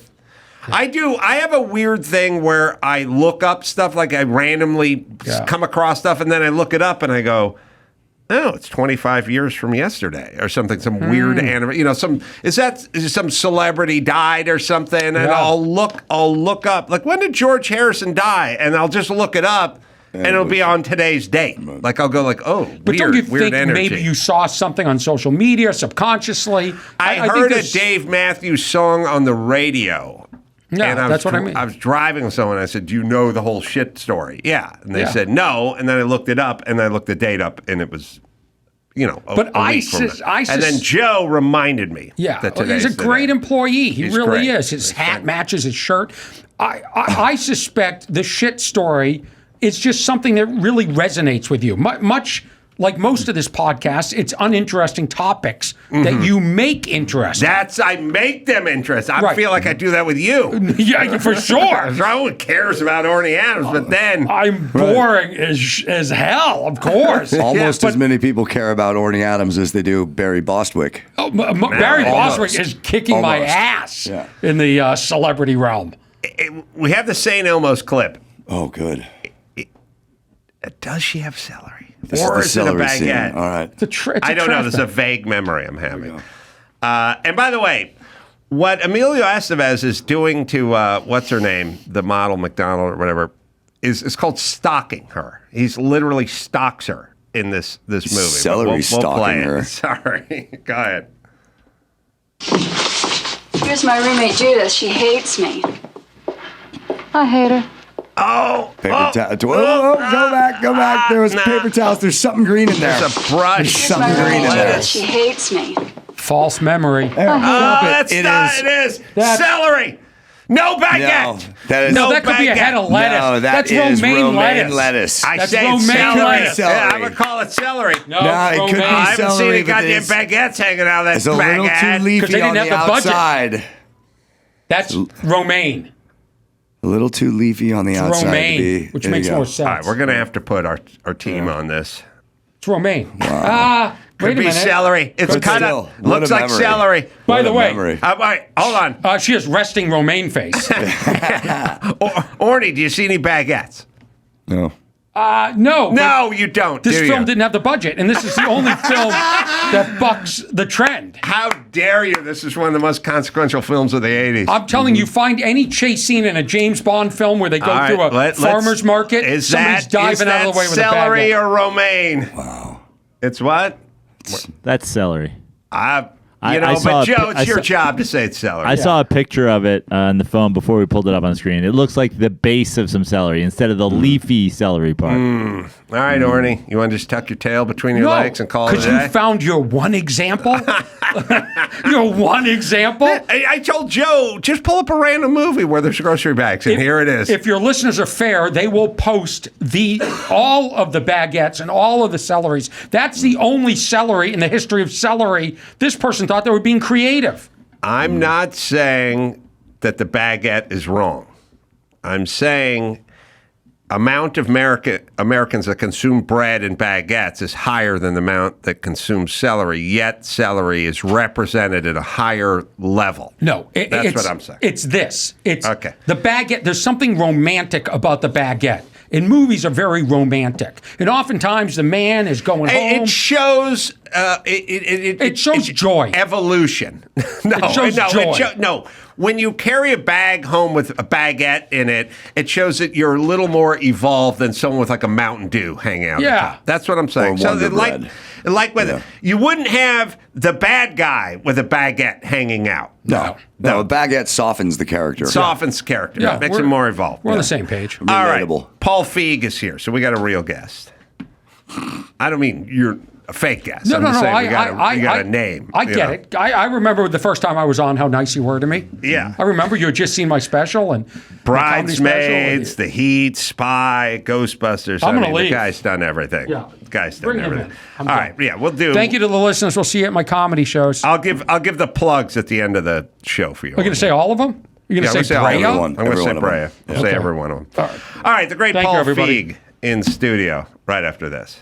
Morgan and Morgan, life can be crazy sometimes, and one person's negligence can result in another's settlement. That's right.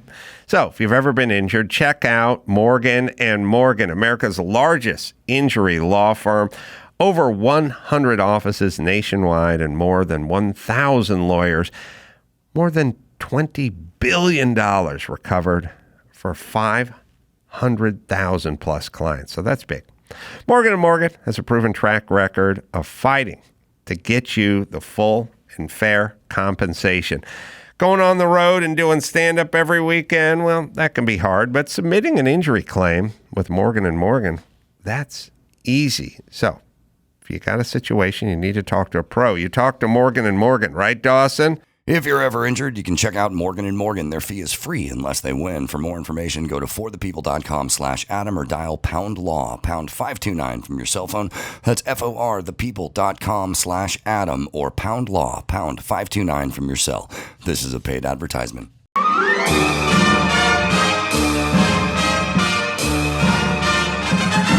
It's time for Nicaraguan Name That Movie with Adam's buddy Oswaldo.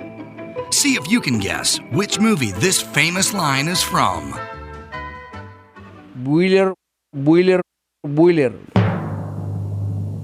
If you said Ferris Bueller's Day Off. Bueller.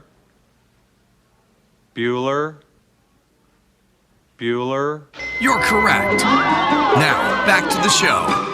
Paul Feig in studio, writer, director, actor sometimes as well. I mean, Bridesmaids, The Heat. I mean, you can't turn off Bridesmaids when it comes on. So many movies. Now, Jackpot. John Cena's in that, I think. Aquafina's in that. Yep. Available on Amazon Prime. That'll be August 15th. Raucous, fun, action, comedy. Almost buddy film, I guess. Yeah, it's sort of my Jackie Chan version of a buddy film, and sort of dystopian at the same time, but all kinds of fun, Adam. Agreed. And I'm looking down here, and I'm seeing you from Royal Oak, Michigan, which I think I played the Royal Oak Theater over there many years ago. But I know, trying to think, did your dad own an Army surplus store? Yes, you are correct. As I recall. Yeah, it was called ARK Surplus, ARK.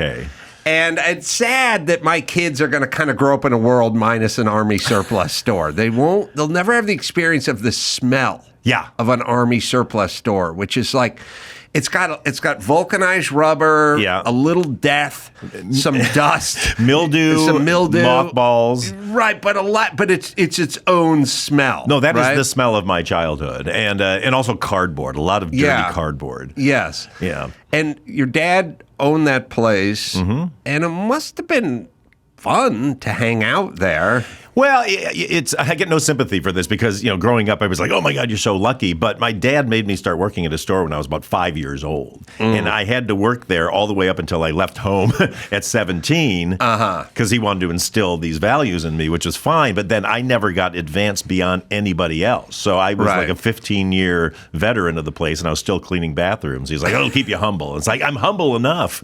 But you do have the work ethic. I do. Is the work ethic instilled? Because my family doesn't have a work ethic. My dad has zero work ethic. He's not a bad person. He's just not a worker. And no one in my families are workers.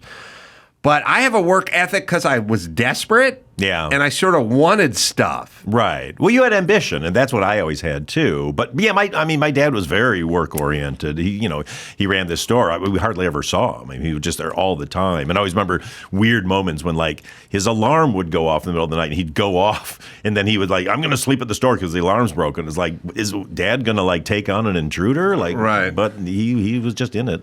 So, and so is it a work ethic or is it a passion? For what I do now, it's definitely, for me, it's a passion. For my dad, it was a passion. He loved being a retailer. That's all he ever wanted to do. But he was trying to transfer that onto me. Fortunately, he was a really fair guy, even though he was extremely disappointed because I was an only child that I wasn't going to take over this beautiful store that he had. He got it because his whole thing was like, don't work for anybody. Be your own boss. Which is essentially what you do now. Yeah, we all serve somebody, as Bob Dylan said. Yeah, well, anytime you ask somebody else for money, then there's a contract that you enter, which is they got it. Now they get some say in what your work is. Yeah, and you have to respect that, too. I mean, I'm always, when I lecture to young film students and stuff, it's like, don't just shut out the people who are giving you notes. I mean, obviously, a lot of the notes are going to be ridiculous. Right. But at the same time, the minute you go like, no, I'm not going to do it, then you're out. But you have to look for the germ of what is good in their note, and then usually what's bad is their solution that they give you. Right. Yeah. You've been through the editing process. You know how the studios go. Well, I've done a few, independent movies and things like that. The real process that's crippling is the sitcom notes process because you start off with a script that everyone likes and they like it enough to buy it and then give you a sitcom pilot. Yeah. And then at some point over the course of the next, 2 or 3 months, it gets picked apart to the point where you don't really know what it is anymore. And then there's a lot of stuff where they kind of go, listen, Nancy Tellem doesn't get the Burning Man reference. And I go, well, she should because it's a big deal. They go, but Nancy doesn't get it. And I go, well, she's 57 years old and she's childless, so maybe she doesn't get the Burning Man reference. And they go, can we just do something else? Oh, God. And you go, it's a funny reference, Well, why don't we say swap meet instead of Burning Man? And you go, it's because it's not as good. Nancy would appreciate it. It's a store bone. It's like, all right, so we'll just make it a little less funny. Yeah. Because some middle-aged woman doesn't get a reference that everyone else gets. Yeah, and what I would find, too, because when I was an actor, I was always on sitcoms. That was my thing. And the script would be really funny. And what would happen is during the rehearsal process during the week, a joke would kill on the first night, the first day of rehearsal, and then people would get used to it, and so they'd start to go, we can change that. And it's like, no, you're just tired of it, but the audience won't know. Right. And then it waters down. They'll go, I think we can beat that joke. And it's like, you couldn't have beat it initially, but now we're tired of it. Totally. And we can't see that. Yeah. I had a crazy thing happen. These guys, Gamble and Pross, who were Simpsons writers, and this was back, in the 90s. And they wrote a sitcom for myself and this other comedian. And it was super funny, really crazy. And we were rehearsing all week, and they got so into the weeds with the network. By the time we shot the scene, they were changing stuff so much, we had to improv the final scene because nobody could decide, they could agree on what was going on. So clearly the show didn't get picked up. But it was like notes gone crazy. It's a passage, or it's a process that starts to feel surreal at a certain point. And I think the moral of the story is for the creative process, you just can't have that many chefs in the kitchen. At some point, whether it's a painting or sonata or film or sitcom, you need one sort of voice to go, look, this is my vision. We're just going to do it, and you're going to have to trust me, and there's no guarantee it's going to work. But if we all get on it, like what painting could work that way where you had 30 different people saying to Picasso, I don't know, I'd take the pipe out of his hand. I don't think it reads. You know what I mean? It's so true. Well, I mean, what I've had to do in my career is basically say, let me be the final arbiter of this. Give me all your notes. Give me all your thoughts. I will process them, and I swear I will deliver on them in ways that won't hurt the project, but will plus it up. And that's why I do so many test screenings. I'm addicted to the test screening because we can all sit around and argue about a joke all we want, but if the audience laughs, I'm going to keep it in. If they don't, I'm going to take it out, and that's about it. And also, sometimes when you do a test screening, you can learn more about it because like one of my beefs with all trailers that get whacked together for comedy movies is they leave the setup, they do the punchline because people get taking up space, and I know the setup. And it's like, yeah, you know the setup, but people have never heard this before or just hearing a punchline and there's no context for it. No, 100%. I mean, we just had that on the our trailer for Jackpot, which they had a great team working on it. But again, everybody's so used to it, they were doing the punchlines. But fortunately, they were kind enough to bring us into the process. So we go like, no, if you put this one thing, it sets it up, and they were respectful of that. But if you're kept out of the process, then you get these trailers, and you're like, oh man, who put this together? How's John Cena? Seems like a good dude. He's the greatest. I mean, I can't say enough nice things about him. He's so professional. He's almost like military when you first meet him. It's lots of yes, sir, hello, sir, all that. But then once you get to know him, he just is the warmest guy. We've become really close friends. And I flew to Tampa recently and had dinner with him at this great steakhouse with he and his wife, Shay. And they're just lovely. I can't say enough nice things about the guy. Yeah, I think these guys, whether it's him or The Rock or whatever, with their sort of wrestling background, or even like a Tom Brady or something, you get the sports and or the military background, you just get discipline. Yeah, totally. And then they just take that into every endeavor. Well, the wrestling world is interesting because, like, to see him work with our stunt team, who were amazing. I mean, it's James Young and his team who come from all the Marvel movies and all that. So these are top guys. But, John is so regimented because if you're doing wrestling live, he was just like, one thing is a little bit off and we get hurt or somebody gets hurt. So he was just really put them through their paces, but in a nice way. But I was like, wow, this guy is really smart. He's also really smart. I mean, you can say somebody's a genius. He's like a legit genius. I mean, he taught himself Mandarin. He reads the headiest books you've ever read. Between takes, he would go off to his trailer because he was teaching himself to play jazz piano. So, I mean, it's that level of you're like, holy shit, like I'm an idiot next to you. What do you, who are you watching and what are you watching and like, what do you like? Like for me, I'm always excited when a Tarantino movie comes out. Yeah, those are always I'm great. always into that. Coen Brothers, that kind of stuff, but I don't know. Sometimes I haven't seen a Woody Allen movie in a while, but that always was a go-to for me. But like, who are some of your guys? Well, I mean, I like more, I get into genres more. Like, I really have gotten, it's weird. I wasn't into horror when I was younger, but I've really gotten into it lately because horror now is where comedy lives. I mean, did you see the movie Megan?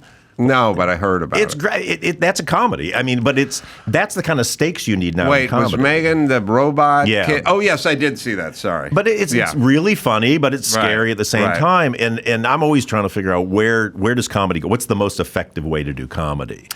Well, comedy does best.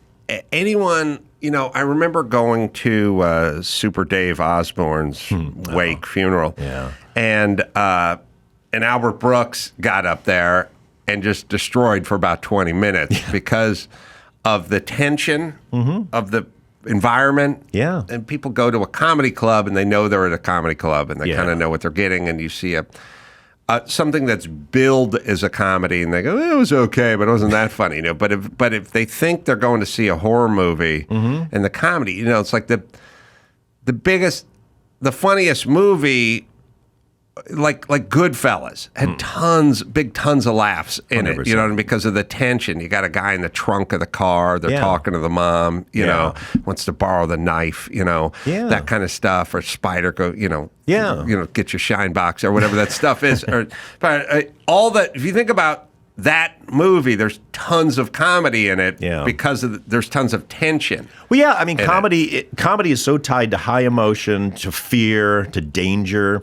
You know, it was when I did the movie The Heat, we have this sequence in the end where they're both, Melissa and Sandra are tied up, and there's, somebody puts a knife in one of their legs, and they go out, and so Melissa pulls it out of Sandra's leg and then realizes they need to put the knife back in just so that they don't know that she untied herself. Right. And so it's like her putting this knife back in her leg, and the audience would scream in horror and be laughing at the exact same time. And I was like, that's the level of comedy and laughs from an audience I want. Do you are you writing always writing? How much? I mean, I know you're writing and directing, but is there acting going on with you as well now? No, only if somebody calls me up and says, "Hey, would you do this?" But no, I mean, the thought of going out trying to get acting jobs is really. I did it for too long. I just go and get hives, and we have actually a terrible audition scene in Jackpot that I had a lot of fun doing because it's so horrific if you've been through the audition process. Yes, I stopped, or I had some weird encounters. And I just realized because I had an advantage growing up, which my parents didn't really like me and they weren't fans. And so I did a math, which is if my own mom doesn't really like me, how would I walk in and see some casting director and get them to like me? I don't think I'm going to be able to do that. Right. So my weird low self-esteem translated into a sort of realistic approach to employment in Hollywood. Right. And I thought, well, if you would like to star in a TV series, you are going to have to create that TV series because no one's going to hire you to star in their TV series because your mom doesn't like you. Well, that's a good. However, whatever the path they got you there, that's a great conclusion. I did have some funny stories. Like once, I remember stuff like. That your agent would go, just go in.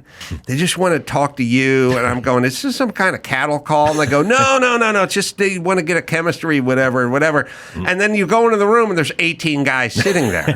Right. And then I said to these guys, my call time was at like 2 in the afternoon. It's like 2:10 now. Mm-hmm. When was yours? At noon, whatever. Right. And I'm like, where is everybody? Oh, we're just waiting, And I go, but they give a call time at this time. They tell everyone to show up at this time. To have a personal general meeting. Yeah, they're back there eating. And so I said to everyone, I go, let's get up and go. All of us, let's leave. And they're like, no. And I go, look, you're not going to get the part anyway. I'm not getting the part. No one's getting the part. They told us all get here. You guys have been sitting around for an hour and a half. I said, I will buy everyone ice cream if we all just pick up right now and we just leave. And I remember one guy, he said, I was doing Loveline and The Man Show at that time. And one guy just looked at me and he goes, you have 2 TV shows. I go, yeah. And he goes, we have none. You can afford to leave. So you can leave. So the greatest waiting room story I ever heard was there was a comedian, Steve Smith, and he went in for an audition, and it was all these people in there, and he got there a little early, and he wrote at the top of the sign-in sheet, be prepared to dance. Wow. And so suddenly all these people are around stretching. Oh, and right. Which is pretty evil. Right, that is good. I really like that. Yeah, I always wanted to do, maybe with your juice in Hollywood, we can get this one off, but the resume is always funny because it always says they're equestrian and they ride English and Western and they have sword combat training and stuff. None of which is true, right? Right, exactly. And I always had this hidden camera show idea where you would call people in and you'd have your plant like out in the waiting room, and everyone's got their bio, and you're looking at it, and they befriend, it's like, I got English accent and Cockney accent, but I can't do either one of those. And the person goes, yeah, I don't do the sword thing either, but my agent said it'd be a good idea. And then when they go in, they go, listen, this is a story about a swordsman, and we're so glad, that you have vast experience. And then the person immediately go, oh yeah, oh yeah. And then what kind of sword do you normally wear? Foil, a katana, like what? You name it, man. And then at some point they'd bring the guy in with the swords, and go, this is great. This is great because the sword when we saw it was on here, and just how long they would go with it before That's a good reality show. That would be good, right? I like that. It could be an accent. It could be whatever it was that they didn't do on their resume. That was the story of the film they were working on. Oh, my God. And they had to come in. My favorite resume story was I was taking Kung Fu for a long time in Burbank, and my Sifu was this young guy. Mm-hmm. And he passed me on his resume because he knew what I did. And it said at the bottom, special skills, accents, and it had accents that said Jewish. I was like, oh, man, this must be some Jackie Mason style. Wow. Yeah. Oi, what are you doing? Oi. Sounds this guy could not look less than Jewish. Sounds like the aardvark from... which was very anti-Semitic because the aardvark has the 3-foot-long nose. Exactly. But that was Jackie Mason, right? I think the aardvark voice was supposed to be Jackie Mason, or it was a ripoff, because a lot of cartoons would do a lot of like, Jabberjaw was doing Curly from the Three Stooges, Jabberjaw, but it wasn't Curly. It was just some uncreative cartoonist. They would just go, just do the voice that sounds like, Let's rip him off, and he can't sue him back then, I guess. Right. Let's see. Voiced by John Biner. John Biner? Who I thought was hilarious. He was one of my heroes as a kid. He was from like HBO's. Well, he was always. What show was that? Well, he was always on like Sonny and Cher. He was on all those variety shows. And he had a show. He had the John Biner show. Yeah, like early, like way back when HBO or Showtime or whatever, Stars or something had one of those shows that was now it would be, a Bill Maher show or something like that. But back then, was it? But didn't he have one? Did he do a cable comedy show called Bizarre? Oh, do you remember that? That sounds familiar. That would. Oh, there you go. As himself, he was the host. Wow, nicely done. I know more about Biner than I thought. So Jackie Mason doesn't do the aardvark voice. John Biner does the Jackie Mason voice, and they put it into the aardvark, and then Jackie Mason never gets paid. Right, you would think. I mean, these days he would sue him, or today it would just be you load it into an AI and off you go. Let me hear a little aardvark just so you guys can know how offensive that is. And far be it from me to defend the Jews, but here I go. That's crazy. And Feig, what kind of name is Feig? Are you Jewish? On my father's side. So your father, the only Jew that ever owned an army surplus store. And weird, he was a unicorn, if you will. That doesn't exist in the wild. I don't know. It's out. That's all they were when we were growing up. All his suppliers, they were really funny guys. And they were Jewish. Oh yeah. The Jews are always funny. These guys were hilarious. We would go to these buying conventions. We lived in Detroit and go to Chicago at these big conventions.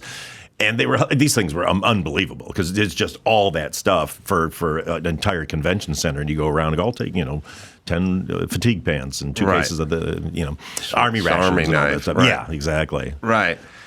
Yeah, you can always tell. Well, first off, here's how you know Jews are funny.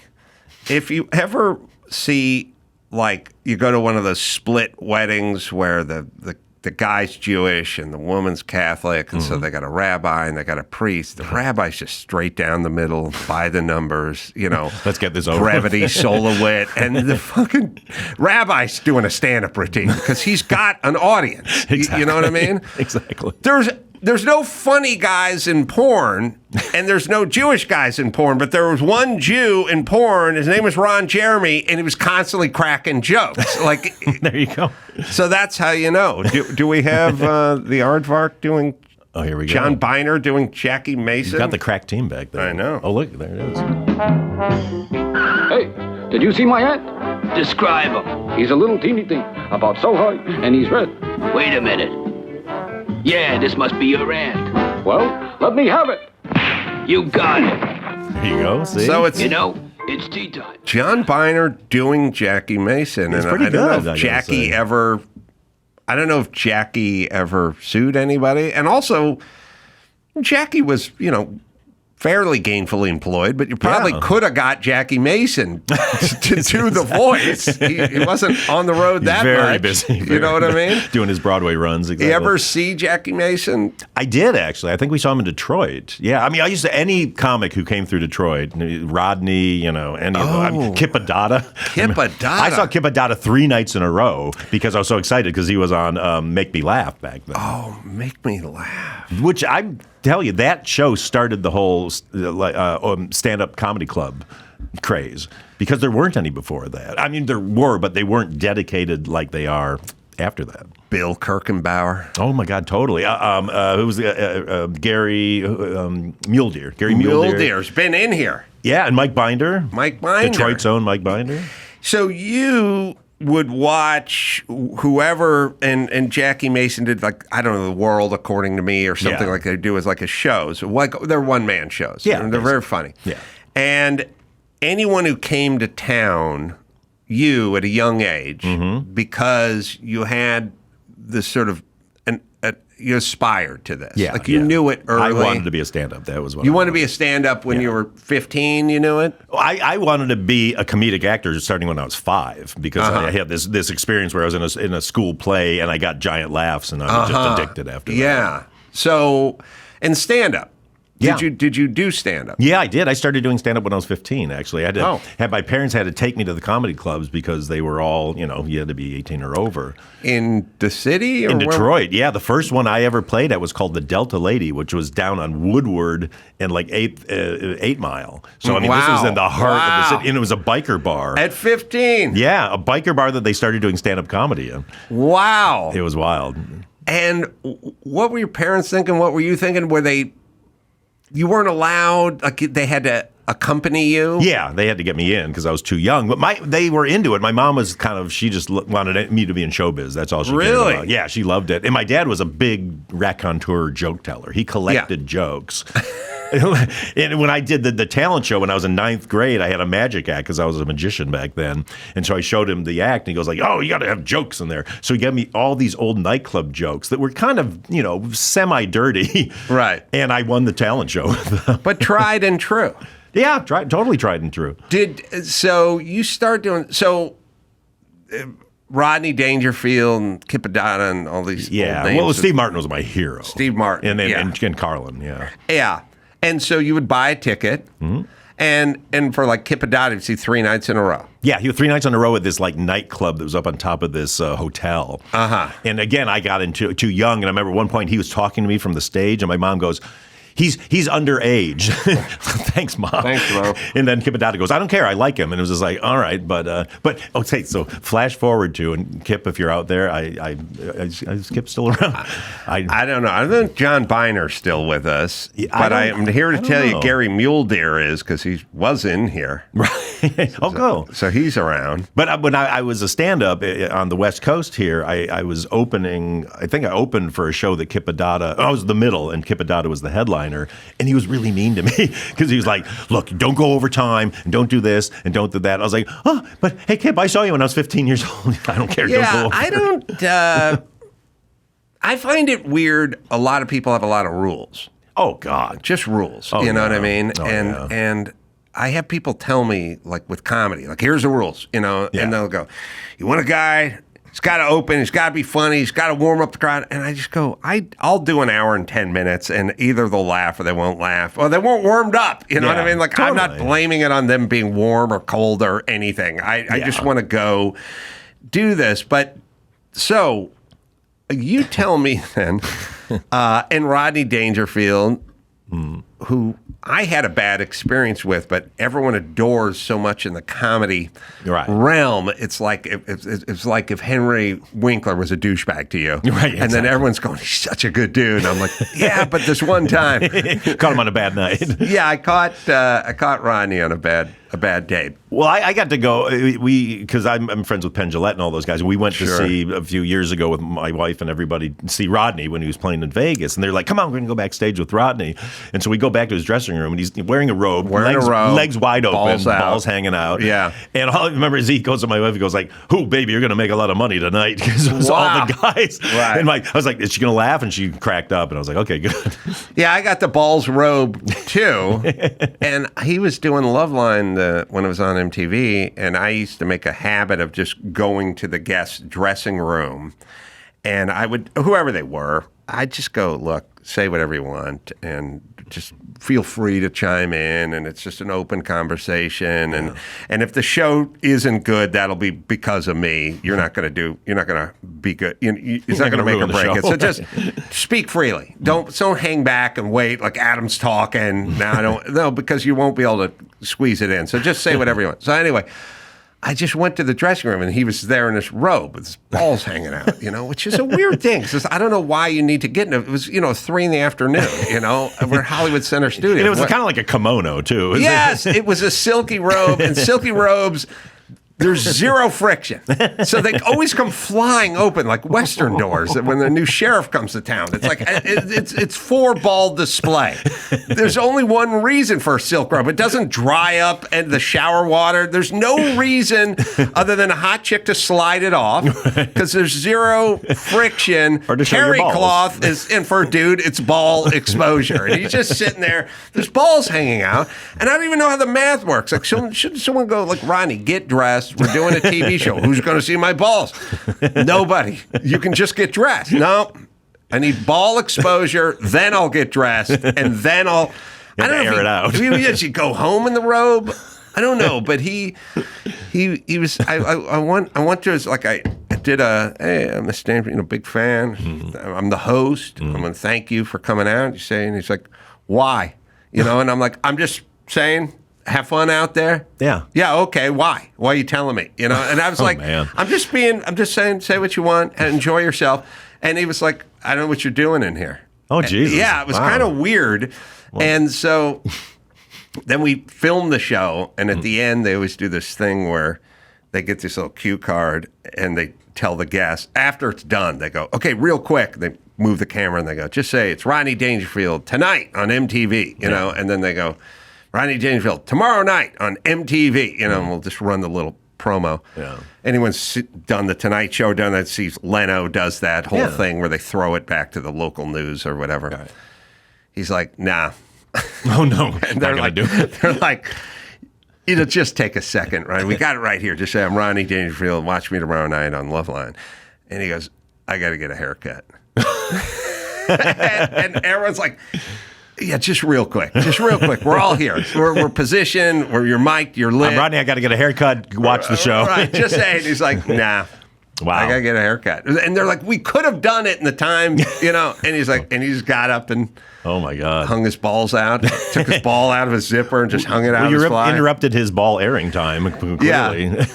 Is the robe and the ball exposure a power move? I think it's a power move. It also might be part of, like a hockey player has something they do, a superstition. Maybe, known for. Maybe you have to have the balls out and the silk hitting it. Some guys, you shake their hand and they squeeze it real hard and they pull you toward them a little bit and you're like, okay, alpha male.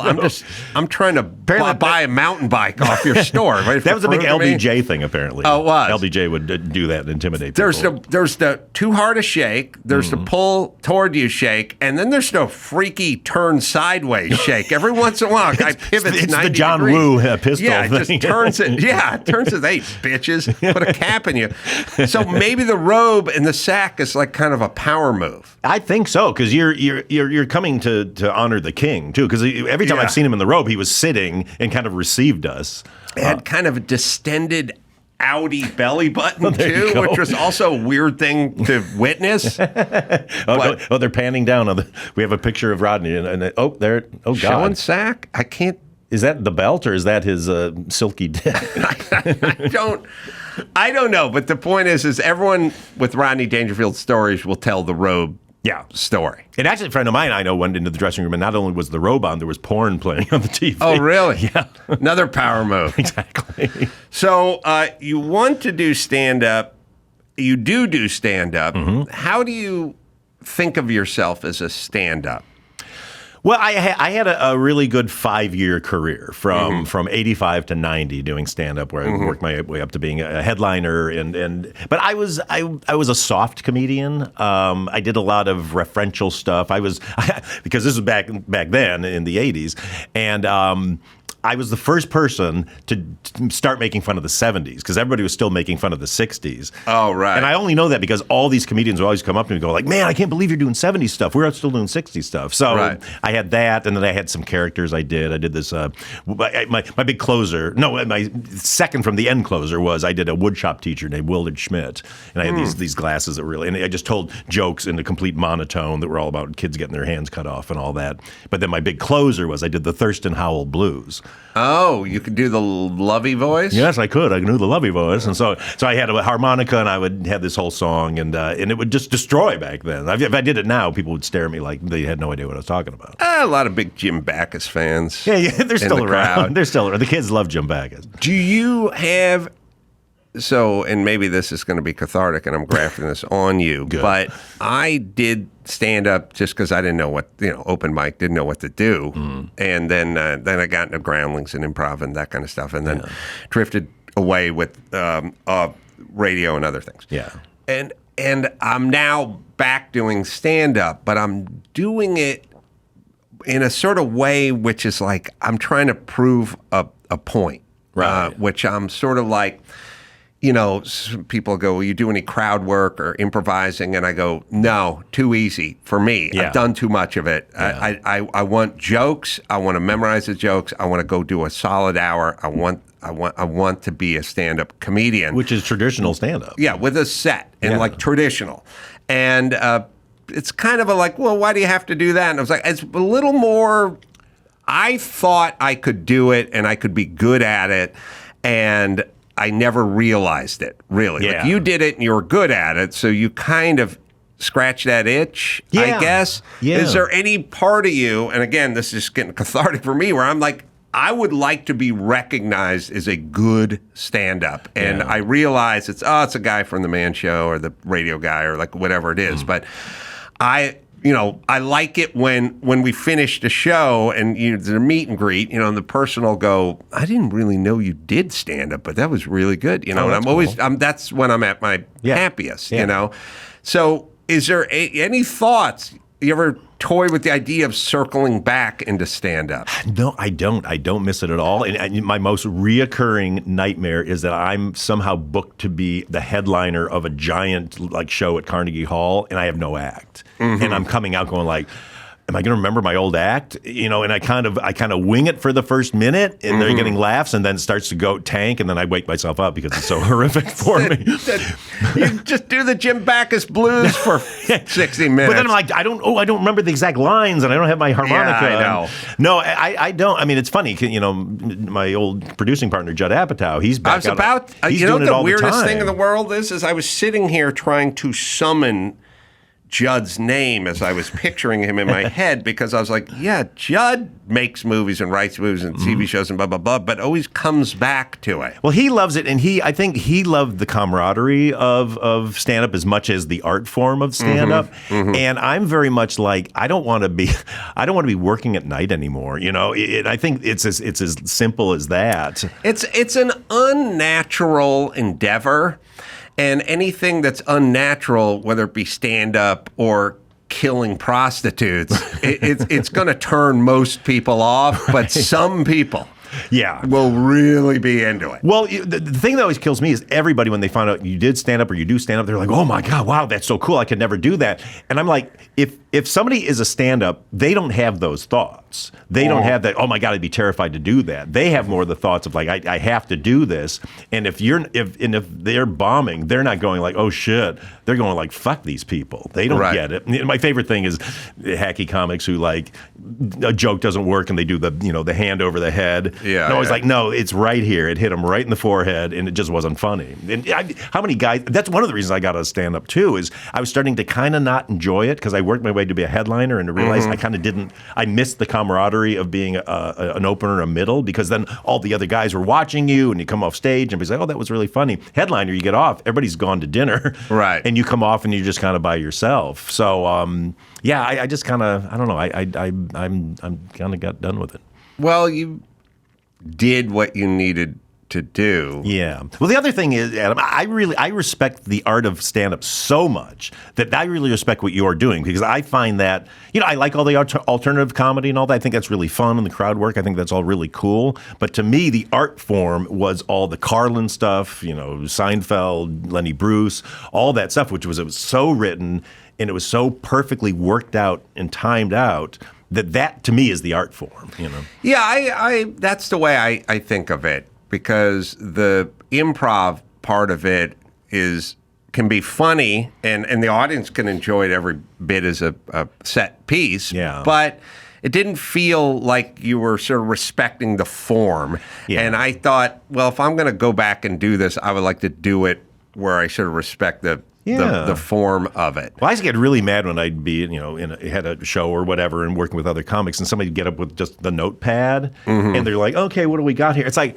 even if you need the notepad to remind you, don't be like, okay, let's see and let's flip pages. Like, dude, put on a fucking show, I agree. I hate it when someone has 12 minutes and they're up there and they're like, oh, let's see what's going on. Where are you from? It's like, you got 12 minutes. Just work out. Look, test some jokes out. Yeah. Like, I'll go up there and I'll have a buck slip and I'll have some beats of like some stuff. Yeah. I'll set it down on the stool. And like, I want to try to work that one out. It's like a band. The band has their song list. That's cool. Right. But this sort of just hanging out, like what's going on, I just found that weird. Well, I hate when anybody wants to do something that is supposed to be entertaining and presentational and they're too fucking loose with it. It's like when I was during the pandemic, I was doing this Instagram cocktail show every day. It was at 5:00 and it would be like 15 minutes. But I had it all set. So the minute I turned on the camera, we went live. Hey, everybody, how's it going? And I knew would see so many people doing these shows and they're like, we're going to go live. And they come on, it's like fumfering around like, oh, is this, what are we on? Are we waiting? And like, what are people writing? It's just like, what are you doing? Like, I agree. I agree. I mean, some of it is in your dress. Mine isn't conveyed by my attire. But there's a certain thing where you go, I do this podcast every day and we start at a certain time and I go, we're going to do it like we're doing it live. Totally. You know what I mean? And we're going to start and we're going to have an opening and people will know. And it's not going to be, I do other people's podcasts where we start talking for a while and then I go, when do we start the podcast? I go, oh, we're doing it. Yeah. And I'm like, oh, I heard you talking to your cat. And they go, yeah, well, a cat came in the room. And I go, oh, so we are doing this now. Yeah. Like, I like a beginning. Speaking of drinks, yes, obviously, we can't let you go without talking about. I brought you one, my friend. You brought it to the right bottle of my place. gin. There you go. And what is the best martini? What is your martini? My martini is gin, obviously. My Ardingstall's Brilliant London Dredger, but it's thank you. You get my pleasure. In a mixing glass filled with ice. All right, I'm going to try this. So mixing glass, filled it with ice. Put your glass, put your martini glass in the freezer. And actually do it, hours before, so it's cold. Put literally a drop of vermouth in, dry vermouth, just like a little tip, and get it in. Just want to get it in there, and then put in your gin, 3 to 4 ounces. Stir it for a good minute. Get it ice cold. Gin is the way to do the martini in your. Here's my controversy, and people get mad at me. Vodka martini is not a martini. It's not a real martini. A real martini is gin because vodka doesn't taste like anything. It's made to not taste like anything. So when you have a vodka martini, all you're tasting is vermouth in water, basically, that gets you drunk. And if you put a olive or a twist in there, but gin has its own flavors, and so you're highlighting that. So then you take that, stir it for a minute, and then let it sit while and I say do a twist. That's my favorite because I think it brightens up the drink versus an olive kind of pulls it down. You let the 3 to 4 ounces sit in the ice. While while you're cutting your twist and cut a really long twist, go like pole to pole on the lemon. Pour it into your frozen glass. Express the oil on top. Rub the twist around the edges and drop it in, and you've got the perfect martini. Well, a perfect note to go out on. There you go. Jackpot's the name of the feature. It's going to be available on Amazon Prime. That'll be August 15th. The preview's very funny, action-packed. I mean, it's Paul Feig. You get it. It's very funny. Action, and it's comedy. And it's Cena, and it's Aquafina, and Simu Liu, too, who was Shang-Chi. Oh, right. Yeah. Instagram at Paul Feigs, Feig, if you like. Paul, come back anytime you like. This is always a pleasure. Thanks, Adam. You're the best. I really enjoy being here. Orny Adams is doing live dates. You can go to ornyadamscomedy.com. I'll be in Kimmel's Club tonight doing 2 stand-up shows. Nice. No audience work. And but a notepad, a big notepad. A big fat notepad. National Automotive Museum coming up. That'll be Friday with Patrick Warburton doing stand-up there in Reno as well. He's very funny. He's great. Until next time, Adam Carolla for Orny and Paul and Dawson saying mahalo.